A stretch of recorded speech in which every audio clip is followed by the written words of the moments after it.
രാത്രിയിൽ ഞാൻ നിങ്ങൾക്ക് നൽകുവാൻ ആഗ്രഹിക്കുന്നത് ദൈവത്തിൻ്റെ സുവിശേഷത്തിൻ്റെ സവിശേഷതകൾ എന്ന അനുഗ്രഹീതമായ പ്രമേയമാണ്. ദൈവത്തിൻ്റെ സുവിശേഷത്തിൻ്റെ സവിശേഷതകൾ. അടുത്ത രാത്രികളിൽ ഈ വേദികളിൽ വരാൻ പോകുന്നത് പ്രഭാഷണ രംഗത്ത് അനുഗ്രഹീത കർത്തൃദാസന്മാരാണ്. അവര് വിവിധമായിരിക്കുന്ന വിഷയങ്ങൾ നിങ്ങൾക്ക് നൽകിത്തരാനിടയാകും. അവയ്ക്കെല്ലാം കൂടി ഒരു മുഖവര എന്ന നിലയിൽ പ്രഥമ രാത്രിയിൽ ഒരു സന്ദേശത്തെ നൽകുവാൻ ആഗ്രഹിക്കുന്നു. വേദപുസ്തകാധിഷ്ഠിതമായി, ക്രിസ്തു കേന്ദ്രീകൃതമായി, ഉപദേശ പ്രാധാന്യമായി, പ്രത്യാശ നിർഭരമായ, കാലിക പ്രാധാന്യമായ ഒരാത്മീക പാഠം നിങ്ങളുടെ ശ്രദ്ധയിലേക്ക് തരുന്നു.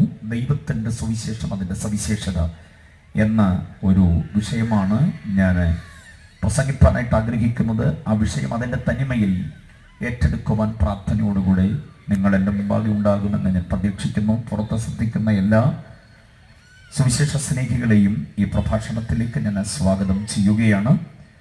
നിങ്ങളുടെ മതമോ ജാതിയോ കുലമോ കുടുംബമോ വർണ്ണമോ വർഗമോ, നിങ്ങൾ ഉയർത്തിപ്പിടിക്കുന്ന കൊടിയുടെ നിറമോ നിങ്ങൾ ഉടുത്തിരിക്കുന്ന തുണിയുടെ നിറമോ അതൊന്നും സുവിശേഷം കേൾക്കുന്നതിന് തടസ്സമല്ല. മനുഷ്യനായി ജനിച്ച ഏത് വ്യക്തിയും ദൈവത്തിൻ്റെ സുവിശേഷം ഒരാവർത്തി കേട്ടേ പറ്റൂ. കേട്ടാൽ മാത്രം പോരാ, അതിനോട് നിരുപാധികമായി പ്രതികരിക്കണം, ഏറ്റെടുത്തേ മതിയാകുകയുള്ളൂ. സുവിശേഷം എന്ന് പറയുന്നത് ഏതെങ്കിലും ഒരു പ്രത്യേക വിഭാഗത്തിന് വേണ്ടി, വർഗത്തിന് വേണ്ടി മാത്രം ക്രമീകരിച്ചിട്ടുള്ള ഒന്നല്ല. ഇത് മനുഷ്യന് വേണ്ടിയുള്ളതാ എന്ന് വിശ്വസിക്കുന്നവർക്കായി ദൈവത്തെ സ്തുതിക്കുന്നു. അപ്പൊ സകല മനുഷ്യർക്കുമുള്ള രക്ഷാകര സന്ദേശമാണ് സുവിശേഷം. അതുകൊണ്ട് ദൈവത്തിൻ്റെ സുവിശേഷം, അതിൻ്റെ സവിശേഷതകൾ എന്തൊക്കെയാണ് എന്നുള്ളത് പഠിക്കുവാൻ ആധാരമായൊരു വാക്യം നിങ്ങളുടെ ശ്രദ്ധയിലേക്ക് കൊണ്ടുവരാൻ ആഗ്രഹിക്കുന്നു. വാക്യം ഇങ്ങനെയാണ്: ദൈവത്തിൻ്റെ സുവിശേഷം അനുസരിക്കാത്തവരുടെ അവസാനം എന്താകും? വളരെ വിലപ്പെട്ടൊരു ചോദ്യം. ദൈവത്തിൻ്റെ സുവിശേഷം അനുസരിക്കാത്തവരുടെ അവസാനം എന്താകും? ഈ ചോദ്യത്തിന് ഉത്തരം കണ്ടെത്തുവാൻ ദൈവത്തിൻ്റെ സുവിശേഷത്തിൻ്റെ സവിശേഷതകളെ നമ്മൾ അറിയേണ്ടതുണ്ട്. അതുകൊണ്ട് ഈ വാക്യത്തെ അടിസ്ഥാനമാക്കിക്കൊണ്ടാണ് എൻ്റെ തുടർ പ്രഭാഷണം നിർവഹിക്കാൻ ആഗ്രഹിക്കുന്നത്. 1 പത്രോസിന്റെ ലേഖനം 4-ാം അധ്യായം അതിൻ്റെ 17-ാമത് വാക്യം സമാപന ഭാഗമാണ് ഞാൻ പ്രസ്താവിച്ചത്. 1 പത്രോസിന്റെ ലേഖനം 4-ാം അധ്യായം അതിൻ്റെ 17-ാമത് വാക്യത്തിൻ്റെ ബി പാർട്ടാണ് ഞാൻ പറഞ്ഞത്. ദൈവത്തിൻ്റെ സുവിശേഷം അനുസരിക്കാത്തവരുടെ അവസാനം എന്താകും? പത്രോസ് അപ്പോസ്തലൻ പഠിപ്പില്ലാത്തവനും സാമാന്യനുമായിരുന്നു. മത്സ്യബന്ധന തൊഴിലാളിയായി ജീവിതം നയിച്ചു വരവെയാണ് ക്രിസ്തുവുമായി ബന്ധപ്പെടുവാനും ക്രിസ്തുവിൻ്റെ സന്ദേശങ്ങളിൽ ആകൃഷ്ടനാകുവാനും തൻ്റെ സഹോദരൻ മുഖാന്തരം തനിക്കിടയായി വന്നത് എന്ന ചരിത്രം നമുക്ക് നന്നായിട്ടറിയാം. യേശുവുമായി ബന്ധപ്പെടുവാനിടയായി തീർന്നത് മുതൽ തൻ്റെ ജീവിതത്തിൽ വന്ന മാറ്റം ഒരു വിപ്ലവാത്മകമായ നിലയിലായിരുന്നു. ഉപജീവനത്തിൻ്റെ വഴിത്താര വിട്ട് ക്രിസ്തുവിൻ്റെ സുവിശേഷത്തിൽ ആകൃഷ്ടനായി യേശുവിനോടൊപ്പം താൻ ഇറങ്ങിത്തിരിക്കുമ്പോൾ ഭാവിയെക്കുറിച്ച് തനിക്ക് യാതൊരു വിധത്തിലുള്ളതായിരിക്കുന്ന ചിന്താകുലങ്ങളുമില്ല. കാരണം ഭാവിയെ കൈത്താങ്ങുവാൻ കഴിയുന്നവൻ്റെ പുറകെയാണെന്ന ആത്മവിശ്വാസം തന്നിലുണ്ടായിരുന്നു. Price the Lord. യേശുവിൻ്റെ പുറകെ ഇറങ്ങുന്ന ഒരാൾക്ക് നാളെക്കുറിച്ചുള്ള ചിന്താബോധം വേണ്ട. അത് പത്രോസ് അതിനൊരു നേർക്കാഴ്ചയാണ്. ആ പത്രോസിനെ കുറിച്ച് പിൽക്കാലത്ത് ജനങ്ങൾ പറഞ്ഞത് ഇവൻ പഠിപ്പില്ലാത്തവനും സാമാന്യനുമാണ് എന്നത്. പത്രോസിനോടൊപ്പം ഉണ്ടായിരുന്ന യോഹന്നാൻ പ്രസ്താവിച്ചതാണ് ബഹുമാന്യ കർത്തൃദാസനോട് വായിച്ചു കേൾപ്പിച്ച വാക്യം. ഞങ്ങൾ കണ്ടതും തൊട്ടതും രുചിച്ചതുമായ ജീവന്റെ വചനം. ജീവന്റെ വചനത്തിന്റെ സാക്ഷികളായി പത്രോസും യോഹന്നാനും യാക്കോബും അടക്കമുള്ള ശിഷ്യവൃന്ദങ്ങൾ ഫലസ്തീനായിലൂടെ ഊരുചുറ്റുമ്പോൾ ഭാവിയെക്കുറിച്ച് അവർക്ക് യാതൊരു ആശങ്കകളും ഉണ്ടായിരുന്നില്ല. കാരണം അവരറിഞ്ഞതും അംഗീകരിച്ചതും അവർ പ്രഘോഷിക്കുന്നതുമായത് സത്യസുവിശേഷമാണെന്നുള്ള ആത്മവിശ്വാസം അവർക്കുണ്ടായിരുന്നു. പക്ഷെ പഠിപ്പില്ലാത്തവരും സാമാന്യരുമായ ഇവരിലൂടെ ദൈവപ്രവൃത്തി ആരംഭിച്ചു കഴിഞ്ഞപ്പോൾ അവരുടെ അസാമാന്യത്വം ആ നാട്ടുകാർക്ക് ബോധ്യമായി. അവരെഴുതി വെച്ചിട്ടുള്ള ലേഖനങ്ങൾ പ്രൗഢഗംഭീരങ്ങളും ദൈവശാസ്ത്ര സംബന്ധമായി പ്രോജ്വലങ്ങളുമായി തീർന്നു. അതിനെ വിശദീകരിക്കുവാൻ ഒരാളില്ലെങ്കിൽ വായിച്ച ആശയങ്ങൾ മനസ്സിലാകില്ല എന്ന് വരുമാറ് ആഴമേറിയ പരപ്പുള്ളതായിരിക്കുന്നു ദൈവശാസ്ത്രത്തിന്റെ ഉജ്ജ്വലമായ ചിന്തകൾ അതിനകത്തുണ്ട്. ഇതിലൂടെ നമുക്ക് ബോധ്യമാകാൻ കഴിയുന്നത് ദൈവകരങ്ങളിൽ വേണ്ടും പോലെ ഒരുവൻ പ്രയോജനപ്പെട്ടാൽ അവനെക്കുറിച്ച് ആരെങ്കിലും വിഭാവന ചെയ്യുന്നതിനപ്പുറമായി അവൻ പ്രയോജനപ്പെടാൻ ഇടയാകും.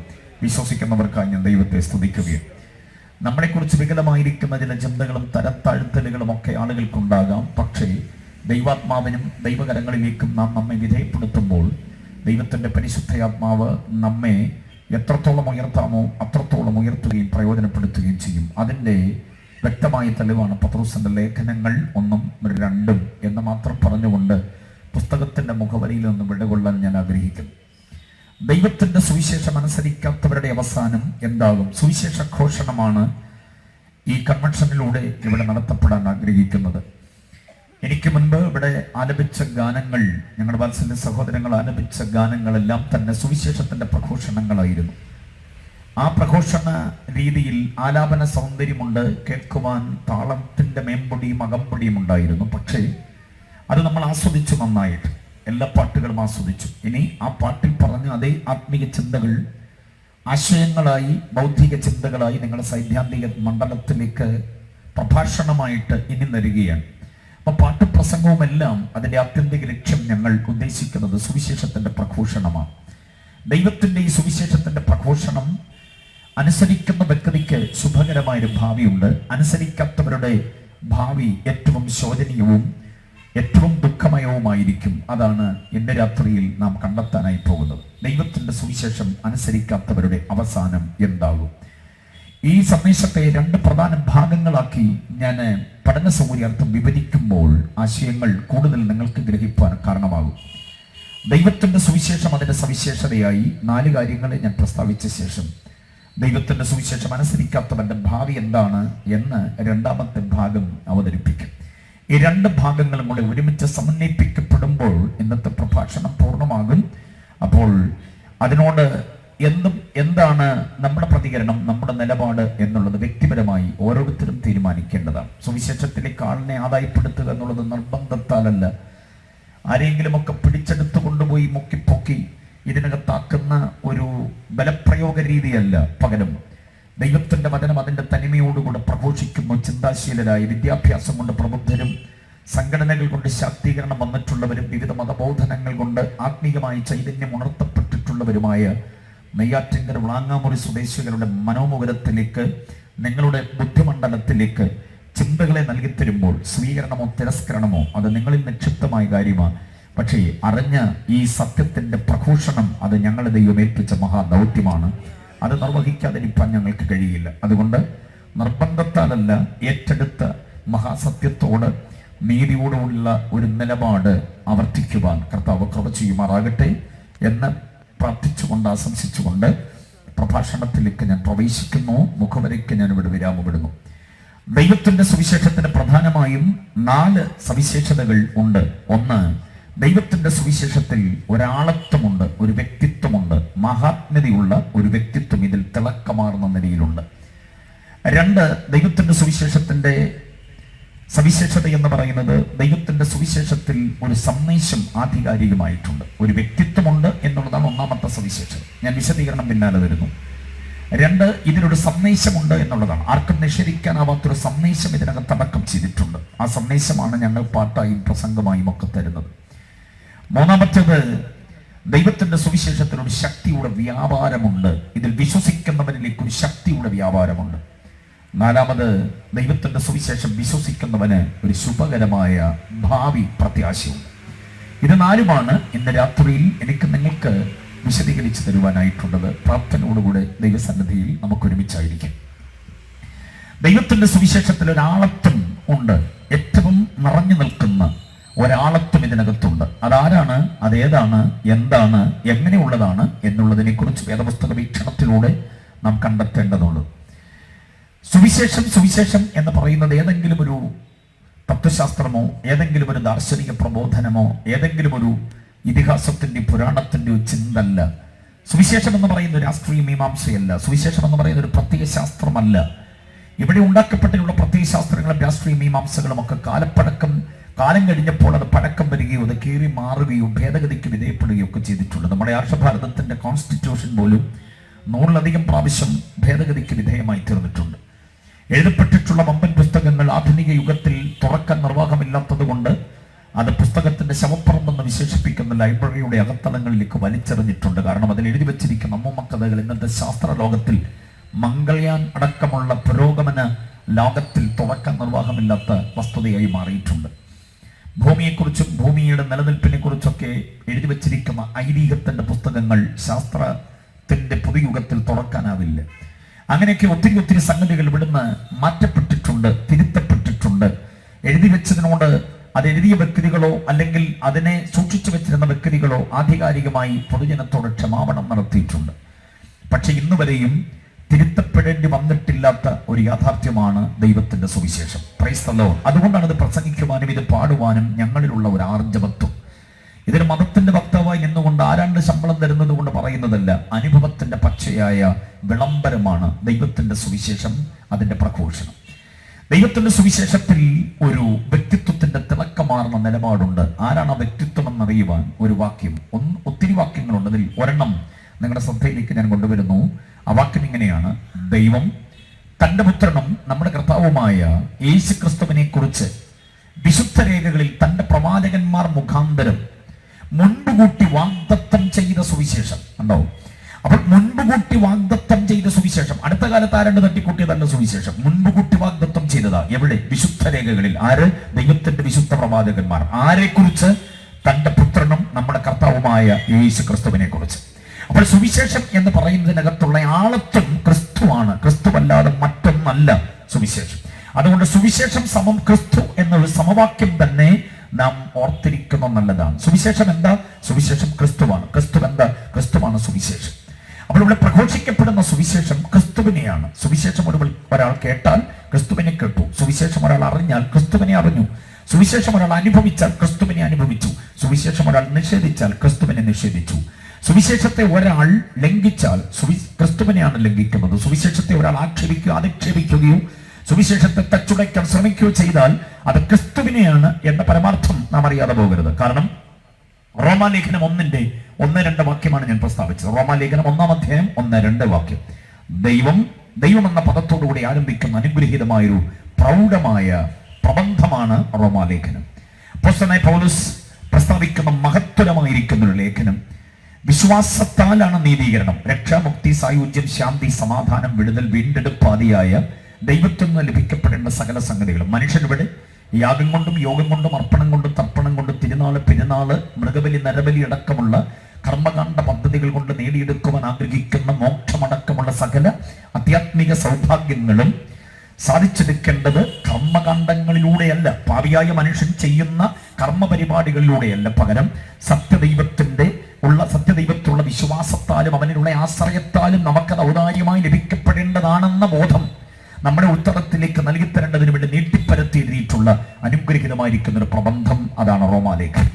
അപ്പൊ ആ റോമാലേഖനം 1-ാം അധ്യായം 1-2 വാക്യങ്ങളാണ് ഞാൻ പ്രസ്താവിച്ചത്. ദൈവം തന്റെ പുത്രനും നമ്മുടെ കർത്താവുമായ, അപ്പൊ യേശുവിനെ കുറിച്ച് പറഞ്ഞിരിക്കുന്നുണ്ടോ? ദൈവത്തിന്റെ പുത്രനാണ് എന്ന് പറഞ്ഞാൽ സാക്ഷാൽ സത്യദൈവമാണ്. ആ ദൈവമായവനെ കുറിച്ച് വിശുദ്ധ പ്രവാചകന്മാർ ആത്മനിയോഗത്താൽ മുൻപുകൂട്ടി വാഗ്ദത്തം ചെയ്തതാണ് സുവിശേഷം.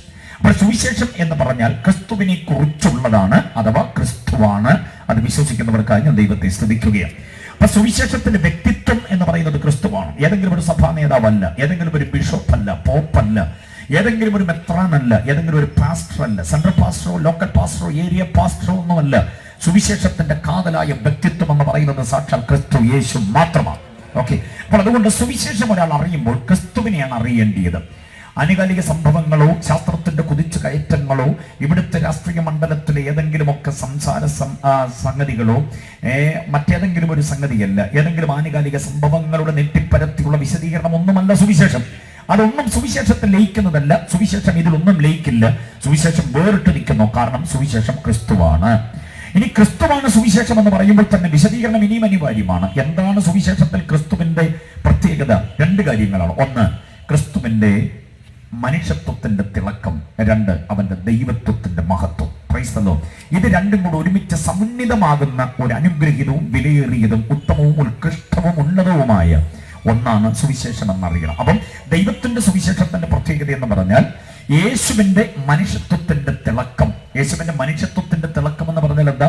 ആർക്കും ഒരു കുറ്റവും പറയാനില്ലാത്ത, അപവാദരഹിതമായ, ആക്ഷേപരഹിതമായ, ഒരു തിന്മയും ആർക്കും ചൂണ്ടിക്കാട്ടാനില്ലാത്ത വിധം വ്യക്തിത്വത്തിന്റെ മഹാത്മ്യതയുള്ള ഒരു അനുഗ്രഹീതമായിരിക്കുന്ന പൂർണ്ണത. അതാണ് ക്രിസ്തുവിന്റെ മനുഷ്യത്വത്തിന്റെ തിളക്കമെന്ന് ഞാൻ പറയുന്നത്. Price the Lord. 3 വാക്യങ്ങളെ ആ തിളക്കം അറിയാൻ വേണ്ടി ഞാൻ നിങ്ങൾക്ക് നൽകാൻ ആഗ്രഹിക്കുന്നു. വായിപ്പിച്ചു പോകാൻ ആഗ്രഹമുണ്ടെങ്കിൽ സമയം ലാഭിക്കാൻ വേണ്ടിയാണ് ഞാൻ വാക്യങ്ങളെ പറഞ്ഞു വിടുന്നത്. നിങ്ങളത് കുറിച്ചെടുക്കുകയോ ഓർത്തിരിക്കുകയോ ചെയ്യണം. വീട്ടിൽ ചെന്നിട്ട് കുറിച്ചെടുത്ത വാക്യങ്ങളിലൂടെ ഒരു പുനർപഠനം നടത്തുമ്പോൾ ആധികാരികമായ വസ്തുതകളെ വീണ്ടും അപഗ്രഥിക്കാൻ നിങ്ങൾക്കിടയാകും. ക്രിസ്തുവിനെ കുറിച്ച് എപ്പോഴും കേൾക്കുമ്പോൾ ഓർത്തോണം 2 പ്രധാന വസ്തുതകളെ ആഴത്തിൽ യേശുവിനെ കുറിച്ച് പഠിച്ചോണം. 1, അവന്റെ മനുഷ്യത്വത്തിന്റെ തിളക്കമാണ്. യേശു ഈ ഭൂമിയിൽ മനുഷ്യനായി ജീവിച്ചു എന്ന് പറയുന്നത് ഒത്തിരി കൊല്ലമില്ല, കേവലം 33.5 വർഷം മാത്രമേ ഉള്ളൂ. ആ 33.5 വർഷത്തെ ശക്തമായി നമുക്ക് പ്രതിപാദിക്കുവാൻ കഴിയുന്ന സുവിശേഷ രേഖകൾ ചരിത്രപരമായിട്ടുണ്ട്. ഐതിഹ്യമല്ല യേശുവിന്റെ ജനനവും, യേശുവിന്റെ ശുശ്രൂഷയും, യേശുവിന്റെ മരണവും അടക്കവും പുനരുത്ഥാനവും ഒന്നും ഐതിഹ്യമല്ല. അങ്ങനെയായിരുന്നു, ഞങ്ങളങ്ങനെ ഊഹിക്കുന്നു, ഒരുപക്ഷെ അങ്ങനെ സംഭവിച്ചിരിക്കാം എന്നുള്ള പദങ്ങൾ കൊണ്ട് വികലമാക്കപ്പെട്ടതോ ബലഹീനമാക്കപ്പെട്ടതുമല്ല യേശുവിന്റെ ചരിത്രം. അതങ്ങനെ തന്നെ എന്ന് തിബരിയാസ് കൈസർ നാട് വാഴുമ്പോൾ, അഗ്രിപ്പാവ് നാട് വാഴുമ്പോൾ, പീലാത്തോസ് ഉണ്ടായിരുന്നപ്പോൾ കാലവും തീയതിയും കണക്ക് പറഞ്ഞ് കൃത്യമായിട്ടാണ് യേശുവിന്റെ ചരിത്രം അങ്ങോട്ട് അവതരിപ്പിക്കുന്നത്. അതുകൊണ്ട് തന്നെ ഇത് ഐതിഹ്യമല്ല, ഇത് യാഥാർത്ഥ്യമാണ്. വിശ്വസിക്കുന്നവർക്കായി ദൈവത്തെ സ്തുതിക്കുന്നു. ഇനിയും ഈ ചരിത്ര മണ്ണിലൂടെ, ഫലസ്തീനയുടെ മണ്ണിലൂടെ മാർച്ച് ചെയ്ത് പോയതായിരിക്കുന്ന ക്രിസ്തു എന്ന ആ മനുഷ്യനെ നമ്മൾ അപഗ്രഥിക്കുമ്പോൾ 3 വാക്യങ്ങൾ കൊണ്ട് അവന്റെ മനുഷ്യത്വത്തിന്റെ തിളക്കം നമുക്ക് ബോധ്യമാകും. 300 ഒന്നുമല്ല, പക്ഷെ ഓർത്തിരിക്കാൻ 3 വാക്യങ്ങളായി ഞാൻ അതിനെ സംക്ഷേപിക്കുന്നു. 3 വാക്യങ്ങൾ. ഒന്ന്, യേശുവിന്റെ ബാല്യത്തെക്കുറിച്ച് പറയുന്നത് കേൾക്കണോ? അവന്റെ ജനനത്തെക്കുറിച്ച് പറയുന്ന ഒരു വാക്യം കേൾക്കണോ? ഇങ്ങനെയാണ് പറയുന്നത്, ഉണ്ടാകുന്ന വിശുദ്ധ പ്രജ. കണ്ടോ, ഉണ്ടാകുന്ന വിശുദ്ധ പ്രജ. അപ്പൊ ജനിച്ചത് വിശുദ്ധനായിട്ടാണ് എന്ന് നാം തിരിച്ചറിയണം. ലൂക്കോസ് 1:35 വാക്യം. അപ്പൊ ജനനം തന്നെ വിശുദ്ധനായിട്ടായിരുന്നു, അവന്റെ ബാല്യം തന്നെ വിശുദ്ധമായിരുന്നു എന്ന് നാം തിരിച്ചറിയണം. യേശുവിന്റെ 12 വയസ്സ് വരെയുള്ള ബാല്യത്തെ നിങ്ങളൊന്ന് തിരിച്ചറിയേണ്ടതുണ്ട്. അപ്പനും അമ്മയും കൂടെ പെരുന്നാളിന് വന്നിട്ട് കൈമോശം വന്ന യേശുവിനെ നമ്മൾ പിന്നീട് കാണുന്നത് 3 ദിവസം കഴിഞ്ഞ് മാതാപിതാക്കൾ തിരക്കി വരുമ്പോഴാണ്. അവനെ കാണുന്നത് ഉപദേഷ്ടാക്കന്മാരുടെ നടുവിൽ ഇരിക്കുന്ന യേശുവിനെയാണ്. ഏതെങ്കിലും വെച്ചുമാണിവ കച്ചവടക്കാരുടെ കൂട്ടത്തിൽ കരഞ്ഞുകൊണ്ട് നടക്കുന്ന യേശുവിനെ, പൊരിക്കടല നിന്നുകൊണ്ട് നടക്കുന്ന യേശു, ബലൂൺ വീർപ്പിച്ച് നടക്കുന്ന യേശുവിനെ ഒന്നും അല്ല കാണുന്നത്. 12കാരൻ ഉപദേഷ്ടാക്കന്മാരുടെ നടുവിൽ. പപ്പയെ കണ്ടില്ല, മമ്മിയെ കണ്ടില്ല എന്ന് പറഞ്ഞ് വാദോരാതെ കരയുന്ന ഒരു കുഞ്ഞിനെയല്ല നാം കണ്ടത്. ഉപദേഷ്ടാക്കന്മാരുടെ നടുവിൽ അവർ ചോദിക്കുന്ന ചോദ്യങ്ങൾക്ക് വ്യക്തവും സ്ഫുടവും സ്പഷ്ടവുമായി മറുപടി പറയുന്ന ഒരു അനുഗ്രഹീത പണ്ഡിതാഗ്രേശ്വരനെ പോലെ ശോഭിക്കുന്ന ഒരു വൈതരണിയാണ് നാം കാണുന്നത്. സ്തോത്രം, ഹല്ലേലൂയ. ഇടയ്ക്ക് വീണ് കിട്ടുന്ന അവസരങ്ങൾ അവൻ ഉപദേഷ്ടാക്കന്മാരോട് ചോദ്യം ചോദിക്കുന്നുണ്ട്. അവർക്ക് അതിന് ഉത്തരമില്ലാതെ വിഷമിക്കുന്ന ഒരു കാഴ്ചയെ നമ്മൾ കാണുന്നുണ്ട്. അപ്പം 12 വയസ്സിനകത്ത് ന്യായപ്രമാണം മുഴുവനും മനഃപ്പാടമാക്കിയ ഒരു ബാലകനെ നമ്മൾ കാണുന്നു. നോക്കിക്കേ, ചില മഹാന്മാരുടെയൊക്കെ ചരിത്രം പഠിച്ചു നോക്കിയാൽ ബാല്യകാലത്ത് അപ്പന്റെ അമ്മയുടെയും കയ്യിൽ നിന്ന് അടി വാങ്ങിച്ച് കെട്ടിയിട്ട് നിവൃത്തിയില്ലാതെ വന്നിട്ട് പിടിച്ചു കെട്ടിയിടേണ്ടി വന്നിട്ടുള്ള ഗതികേട് വരെ ഉണ്ട്. ചരിത്രം പഠിച്ചിട്ടുള്ളവർക്കറിയാം. വമ്പൻ താരങ്ങൾ ചെയ്തുപോയ കുറ്റത്തിന് മനസാക്ഷി കുത്ത് നിമിത്തം ആത്മഹത്യ ചെയ്യുവാൻ വേണ്ടി വഴി തേടി അവസാനം അത് മനസാക്ഷി കുത്തായിട്ട് അപ്പന്റെ മുമ്പിൽ കരഞ്ഞു വീണുപോയതായിരിക്കുന്ന ബാല്യങ്ങളുടെ, മഹാന്മാരുടെ ബാല്യങ്ങളൊക്കെ ഉണ്ട്. പക്ഷെ യേശുവിന്റെ ബാല്യം തിളക്കമുള്ളതായിരുന്നു. Price the Lord. ഇവിടെ ഞാനൊരു ഉപദേശത്തിന്റെ തുറന്ന് ഡിസ്ട്രിക്ട് കൺവെൻഷനും കൂടി ആയതുകൊണ്ട് നമ്മുടെ കുഞ്ഞുങ്ങളടക്കം മാതാപിതാക്കൾ വന്നിട്ടുള്ളത് കൊണ്ട് ഒരു കാര്യം കൂടെ ഞാൻ ഓർമ്മപ്പെടുത്താൻ ആഗ്രഹിക്കുന്നു. നമ്മുടെ 12കാരനും 12കാരിക്കും വേദോത്വത്തെ കുറിച്ച് വല്ലതും അറിയാവൂ? 12കാരന് ജാമ്യം കൊടുക്കുക, 15കാരനെ പിടിക്കുക, പുസ്തകത്തിന്റെ ആകരാതിയെങ്കിലും നന്നായിട്ട് പറയാൻ അറിയാവൂ? വേദപുസ്തകത്തിലെ ചില ചോദ്യങ്ങൾ പടപടാന്നും കൊണ്ട് ചോദിച്ചാൽ ഉത്തരം വ്യക്തമായിട്ട് ഇങ്ങോട്ട് തരും എന്ന് ഉറപ്പുള്ള മാതാപിതാക്കൾ എത്ര പേരുണ്ട്? ലോകത്തിലെ സകല സിലബസിനെ കുറിച്ചും അവർ എൻസൈക്ലോപീഡിയയാണ്. നല്ല കാര്യമാണ്. ഇന്നലെ കമ്പനി പുറത്തുവിട്ട മൊബൈൽ ഫോൺ എത്ര സ്മാർട്ട് ഫോൺ ആണെന്ന് പറഞ്ഞാലും, എത്ര ലക്ഷം രൂപയുടെ ആണെന്ന് പറഞ്ഞാലും നിസ്സാരമായിട്ട് നമ്മുടെ കുഞ്ഞുങ്ങൾ കൈകാര്യം ചെയ്യും. LKG-കാരനും UKG-കാരനും ഒക്കെ അത് അനായാസം കൈകാര്യം ചെയ്യും. നമുക്ക് കോൾ അത്യാവശ്യം എടുക്കാനും അത്യാവശ്യം വിളിക്കാനും അറിയാവും. ബാക്കി ഇതിനകത്ത് 156 കാര്യം മനഃപ്പാടമാണ്. 2ാം ക്ലാസ്സുകാരനും 4ാം ക്ലാസ്സുകാരനും 10ാം ക്ലാസ്സുകാരനും ഒക്കെ. അപ്പൊ സകല കാര്യത്തെക്കുറിച്ചും അവർ സർവ്വവിജ്ഞാന കോശമാണ്. വേദോത്വത്തെക്കുറിച്ചൊരു കുന്തവും അറിയത്തില്ലെന്നുള്ളത് നമ്മൾ ലജ്ജയോടുകൂടെ ഏറ്റെടുക്കേണ്ട ഒരു മഹാസംഗതിയാണ്. ഞാൻ ഈ ഡിസ്ട്രിക്ട് കൺവെൻഷൻ ഒരു കാര്യം ഓർമ്മപ്പെടുത്താം. ഡിസ്ട്രിക്റ്റിന്റെ ചുമതല വഹിക്കുന്ന സ്തുത്യർഹമായ ചുമതല വഹിക്കുന്ന ഔദ്യോഗിക സ്ഥാനികളൊക്കെ ഉള്ളതുകൊണ്ട് ഞാനൊരു കാര്യം ഓർമ്മപ്പെടുത്താം. സഭായോഗത്തിന് മുൻപ് ഏതാണ്ട് 3/4 മണിക്കൂർ, അരമണിക്കൂർ കഷ്ടിച്ച് മാത്രം കിട്ടുന്ന സൺഡേ സ്കൂൾ കൊണ്ട് നമ്മുടെ കുഞ്ഞുങ്ങളെ പുസ്തകം പഠിപ്പിക്കാവുന്നൊക്കെ ഉള്ള നമ്മുടെ വ്യാമോഹം അസ്ഥാനത്താണ്. അതുകൊണ്ട് ദൈവം വചനം നമ്മുടെ കുഞ്ഞുങ്ങളുടെ ഉള്ളിലേക്ക് കൊടുക്കേണ്ടതിന് വേണ്ടിയുള്ള പുരോഗമനമായ ആശയങ്ങളോടുകൂടെയുള്ള സംവിധാനങ്ങളെ ക്രമീകരിച്ചില്ലെങ്കിൽ നമ്മുടെ തലമുറകൾ ആത്മീയതയിൽ നിന്ന് കൈമാറ്റം വന്നു പോകും. അത് ബോധ്യമാകുന്നവർക്കായി ഞാൻ ദൈവത്തെ സ്തുതിക്കുന്നു. അവരുടെ ഉപരിപഠനത്തിന്റെ വഴിത്താരകളിലും അവരുടെ ഉപജീവനത്തിന്റെ വഴിത്താരകളിലും ആത്മീയത കൈമോശം വരാതെ ഈ ജീവന്റെ വചനത്തിന് വേണ്ടി കരുത്തോടെ നിൽക്കാൻ കഴിയണമെങ്കിൽ നമ്മുടെ 12കാരനും 15കാരനും 15കാരിയും 20കാരനും 25കാരനും ഒക്കെ വേദപുസ്തകത്തിൽ തിളക്കമാർന്ന ബോധമുള്ളവരായിരിക്കണമെന്നൊരു അടിക്കുറിപ്പ് ഇടയ്ക്ക് പിൻ ചെയ്തുകൊണ്ട് ഞാൻ അതിൽ നിന്ന് വിടകൊള്ളുന്നു. അപ്പോൾ യേശു ജനിച്ചത് വിശുദ്ധനായിട്ടായിരുന്നു. അവന്റെ മനുഷ്യത്വത്തിന്റെ തിളക്കത്തിന്റെ 1ാം ഭാഗം അതാ. ഇനി നോക്കണേ മറ്റൊരു വാക്യം. അത് യോഹന്നാന്റെ സുവിശേഷം 8:46. യേശു എന്ന സുവിശേഷത്തിന്റെ തിളക്കം എന്താണെന്ന് അറിയുവാൻ 8:46 ഇങ്ങനെ വായിക്കുന്നു. തന്നോടൊപ്പം തന്നെ മുട്ടി ഒരുമി തട്ടി ഉരഞ്ഞ് നിൽക്കുന്നതായിരിക്കുന്ന വമ്പൻ ജനാവലി. അതിനകത്ത് സ്ത്രീകളുണ്ട്, പുരുഷന്മാരുണ്ട്, കുഞ്ഞുങ്ങളുണ്ട്, കുട്ടികളുണ്ട്, അധികാരികളുണ്ട്, എസ്എൻരുണ്ട്, എരിവുകാരുണ്ട്, പരീശന്മാരുണ്ട്, സദൂക്യരുണ്ട്, റോമ ഗവൺമെന്റിന്റെ അധികാരസ്ഥന്മാരായിരിക്കുന്ന നിരവധി ആളുകൾ ഇതിനകത്തുണ്ട്, യഹൂദ മതമേലധ്യക്ഷന്മാർ മിക്ക ആളുകളുമുണ്ട്. അവരെല്ലാവരും കൂടി ഒന്നിച്ചിങ്ങനെ നിൽക്കുമ്പോൾ യേശു ചോദിച്ച ഒരു ചോദ്യമുണ്ട്. തൻ്റെ ഇടത്തിന്റെ ചോദ്യം, നെഞ്ചുറപ്പിന്റെ ചോദ്യം, ജീവിതത്തിന്റെ ആധികാരികതയുടെ ചോദ്യം. ലോകത്തിലൂടെ യുദ്ധം ചെയ്യുവാനും കൊന്നൊടുക്കുവാനും മനുഷ്യ ശവക്കൂനകൾ തീർക്കുവാനും വേണ്ടി ഇവിടെ വന്നിട്ടുള്ള ഒറ്റപ്പുള്ളിക്ക് നെഞ്ചുറപ്പോടെ പറയാൻ തൻ്റെ ഇടമില്ലാതെ പോയൊരു ചോദ്യം എൻ്റെ യേശു ചോദിക്കുന്ന ചോദ്യമാണ്. യോഹന്നാൻ 8:46 നമ്മൾ വായിക്കുന്നത്, നിങ്ങളിൽ ആർക്കെന്നെ പാപത്തെക്കുറിച്ച് ബോധം വരുത്താം. എത്ര പേർക്ക് സ്തോത്രം പറയാൻ തോന്നുന്നുണ്ടോ വാക്യം കേട്ടിട്ട്? നിങ്ങളിൽ ആർക്കെന്നെ പാപത്തെക്കുറിച്ച് ബോധം വരുത്താം. യേശുവിനെ കവലയിൽ പ്രസംഗിക്കുവാൻ, യേശുവിന് വേണ്ടി പാടുവാൻ, യേശുവിന് വേണ്ടി നിൽക്കുവാൻ, യേശുവിന് വേണ്ടി മുമ്പോട്ട് വീണ് മരിക്കേണ്ട വന്നാലും ലജ്ജയില്ലാതെ നിൽക്കുവാൻ ഞങ്ങളെ പ്രേരിപ്പിക്കുന്ന ആർജവത്വം പ്രചോദന ഘടകം എന്ന് പറയുന്നത് യേശുവിന്റെ മനുഷ്യത്വത്തിന്റെ ഈ തിളക്കമാർന്ന പ്രസ്താവനയാണ്. നിങ്ങളിൽ ആർക്കെന്നെ പാപത്തെക്കുറിച്ച് ബോധം വരുത്താം. ഒരൊറ്റ മനുഷ്യനും ചോദിക്കുവാൻ തൻ്റെ ഇടം കാണിച്ചിട്ടില്ല. യേശു അല്ലാതെ ഉലകത്തിൽ ആരും ആ ചോദ്യം ചോദിച്ചിട്ടില്ല. അതിന് മറുപടി പറയാൻ നെഞ്ചുറപ്പുള്ള ഒരു വ്യക്തിയും ഇന്ന് വരെ എഴുന്നേറ്റിട്ടില്ല.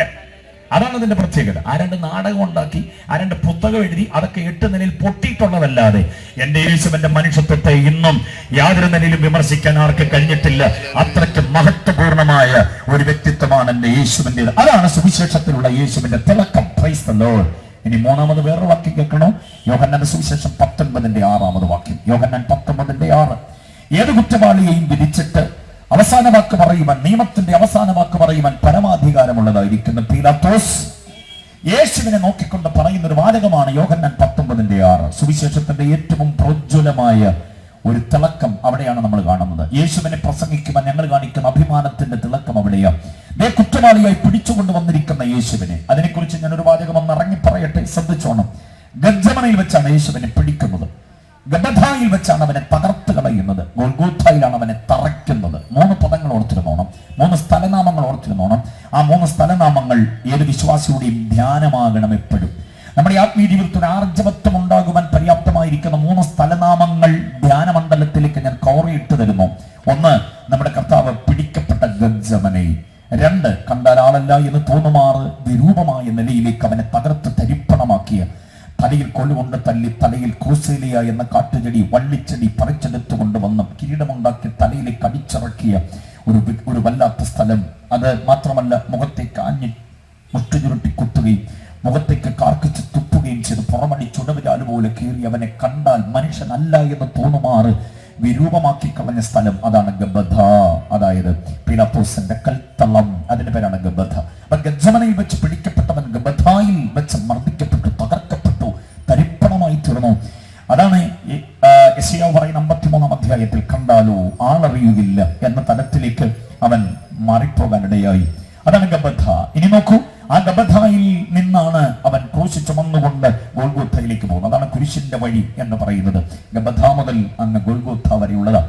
അപ്പൊ ഗത്സമനയിൽ വെച്ച് പിടിക്കപ്പെട്ടവൻ ഗബഥായിൽ വെച്ച് തകർക്കപ്പെട്ടു. ഇനി ഗോൽഗോഥയിലേക്ക് അവനെ കൊണ്ടുപോകുന്നു. എന്തിന്? തറയ്ക്കേണ്ടതിന്. അപ്പൊ ഗത്സമനയും ഗബഥായും ഗോൽഗോഥായും, ഗത്സമനയിലെ യേശു, ഗബഥായിലെ യേശു, ഗോൽഗോഥായിലെ യേശു, ഇത് 3 പ്രസംഗിച്ചാൽ തീരില്ല. ഏറ്റവും ഒടുവിൽ ഉയർത്തെഴുന്നേറ്റ യേശു, പത്മോസിൽ വെളിപ്പെടുന്ന പത്മോസിലെ യേശു, അതിനെല്ലാം കൂടി ഒരുമിച്ചൊരു പ്രസംഗമാക്കിയാൽ ഈ രാത്രികൾ മുഴുവനും നിന്ന് പ്രസംഗിക്കേണ്ടി വരും. അങ്ങനെ ഭാഗമായി ഞാനത് നിങ്ങളുടെ ചിന്തയ്ക്ക് വിടുന്നു. ദൈവദാസന്മാർക്ക് സന്ദേശമാകാൻ വേണ്ടി ഞാനതിനെ വിട്ടുതരുന്നു. എന്നിട്ട് ഞാൻ മടങ്ങി വരട്ടെ. ഈ യേശുവിനെ ഇപ്പോൾ ഗബഥായിൽ നാം കാണുന്നു. പീലാത്തോസ് അവന്റെ മുഖത്തേക്ക് നോക്കിയിട്ട് പറയുന്നൊരു ഡയലോഗാണ് 19:6. എന്താണ് ആ വാചകമെന്നറിയാമോ? പീലാത്തോസ് പറയുന്നു, ഞാനിവനിൽ ഒരു കുറ്റവും കാണുന്നില്ല. ഇത് വായിക്കുമ്പോഴൊക്കെ ഉൾത്തടത്തിൽ ഉയർന്നു പോകുന്ന ഒരു അഭിമാനത്തിന്റെ തിരയിളക്കമുണ്ട്. എത്ര പേർക്ക് അത് അനുഭവിക്കാൻ കഴിയുന്നുണ്ട്?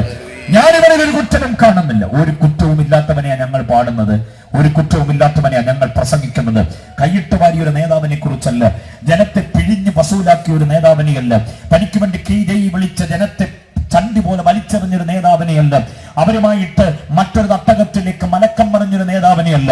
ഒറ്റ മനുഷ്യനും സ്കാൻ ചെയ്ത് നോക്കിയാൽ ഒരു കുറ്റവും കാണിക്കാനില്ലാത്ത, എല്ലാവരും പരിശോധിച്ചിട്ടും നിയമത്തിന്റെ അവസാന വാക്കായി പീലാത്തോസ് പറയുന്നു, ഞാൻ ഇവനൊരു കുറ്റവും കാണുന്നില്ല. ഇത് പറയുമ്പോൾ പീലാത്തോസിന്റെ തല കുനിഞ്ഞിരിക്കുകയായിരുന്നു, പക്ഷെ എന്റെ യേശുവിന്റെ തല ഉയർന്നിരിക്കുകയായിരുന്നു. അതാണ് സുവിശേഷത്തിന്റെ മഹത്വം എന്ന് പറയുന്നത്. അതുകൊണ്ടാണ് സുവിശേഷത്തെ ഏത് കവല വേളയിലും നെഞ്ചുറപ്പോടെ പറയാൻ ഞങ്ങളുടെ ഉള്ളിൽ പെരുവിരൽ മുതൽ ഉച്ചന്തല വരെ ഒരു ആർജവത്വമുള്ളത്. സായിപ്പ് കാശ് തരുന്നുണ്ടെന്നുമല്ല ഇത്, പ്രൈസല്ലോ, സംഘടന കാശ് തരുന്നുണ്ടെന്നുമല്ല, ഇത് പണത്തിന്റെ കൊഴുപ്പ് കാണിക്കാൻ വേണ്ടി നടത്തുന്ന യോഗമൊന്നുമല്ല. യേശുവിന്റെ മനുഷ്യത്വത്തിന്റെ തിളക്കത്തെ കുറിച്ച് ഓർക്കുമ്പോൾ വീട്ടിൽ അടങ്ങിയിരിക്കാൻ പറ്റില്ല. ഇത് കവലിറങ്ങി 10 പേരോട് പറഞ്ഞെങ്കിലും ഞങ്ങൾക്ക് സന്തോഷമുള്ളൂ. Praise the lord, hallelujah. കേരളത്തിൽ നിന്ന് മാത്രമല്ല, ഇന്ത്യയുടെ മിക്ക ഇടങ്ങളിലും കർത്താവ് വിദേശ രാജ്യങ്ങളിലൊക്കെ യേശുവിനെ പ്രസംഗിക്കാൻ തുടങ്ങിയിട്ട് കുറെ വർഷങ്ങളായി. ഇന്ന് വരെ കൊതിയടങ്ങിയിട്ടില്ല. എന്റെ യേശുവിന്റെ മനുഷ്യത്വത്തിന്റെ തിളക്കം അത്ര ശ്രേഷ്ഠമാണ്. കരമുയർത്തി കർത്താവിനെ സ്തുതിച്ചാട്ടെ. ഇതാണ് സുവിശേഷം.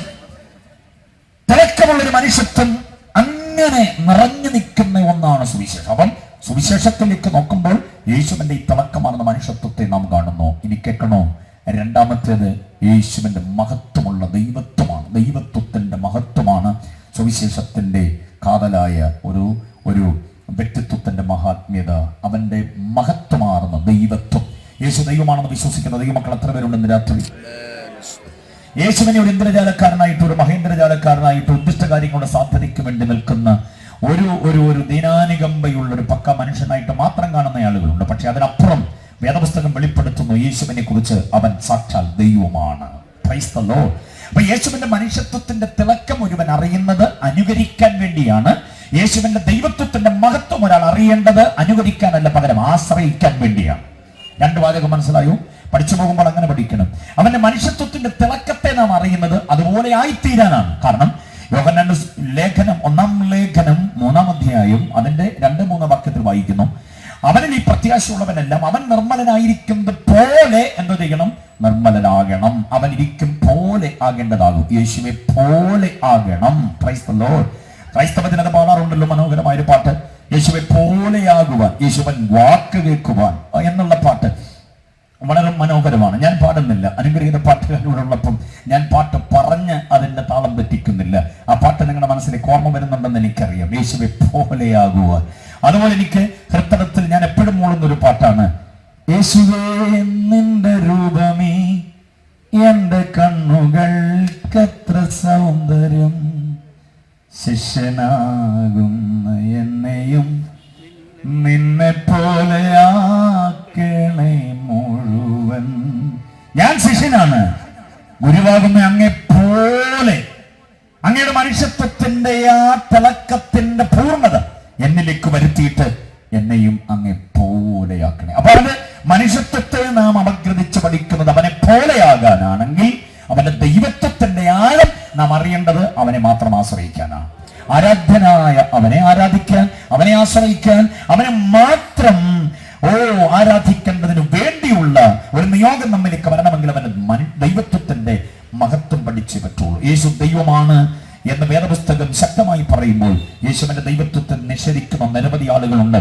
ഒരു 10 ആളുകൾ മാറി നിന്നുകൊണ്ട് യേശു ദൈവമല്ലെന്ന് പറഞ്ഞാലും വേദപുസ്തകത്തെ നെഞ്ചോട് അടുക്കി പിടിച്ചുകൊണ്ട് നാം ഉറക്കെ പറയുന്നു യേശു ദൈവമാണ്. എത്ര പേർക്ക് സ്വന്തം അറിയാൻ പറ്റും അതിന്? യേശുവിന്റെ ദൈവത്വത്തിന്റെ ശ്രേഷ്ഠത 1-3 വാക്യങ്ങളായിട്ട് ഞാൻ പറയാം, ശ്രദ്ധിച്ചു കേട്ടോണം. ഈ വാക്യങ്ങൾ നിങ്ങളുടെ ധ്യാനമാകണം. ഈ വാക്യങ്ങൾ നിങ്ങളുടെ പ്രാർത്ഥനയിൽ പറയുവാൻ മനസ്സാകണം. ഈ വാക്കുകൾ അല്ലെങ്കിൽ ഈ പദങ്ങൾ, ഞാൻ ഇനി പറയാൻ പോകുന്ന വാക്യങ്ങളിൽ അടക്കം ചെയ്തിട്ടുള്ള ദൈവത്വത്തിന്റെ ആ പ്രഖ്യാപനങ്ങൾ നിങ്ങളുടെ ജീവിതത്തിന്റെ ഓരോ ഇടവഴികളിലും ഓരോ പ്രതിസന്ധി ഘട്ടങ്ങളിലും ഓർത്തോർത്ത് ഉച്ചരിക്കാനിടയായാൽ നമ്മിലേക്ക് വ്യാപരിക്കപ്പെടുന്ന ഒരു ശക്തിയുടെ നിയോഗമുണ്ടാകും. ഓക്കെ, അതുകൊണ്ട് ഞാൻ ഇനി പറയുന്ന ദൈവത്വത്തിന്റെ വാക്യങ്ങൾ ഒരിക്കലും മറക്കരുത് എന്ന് ശുപാർശ ചെയ്യുന്നു.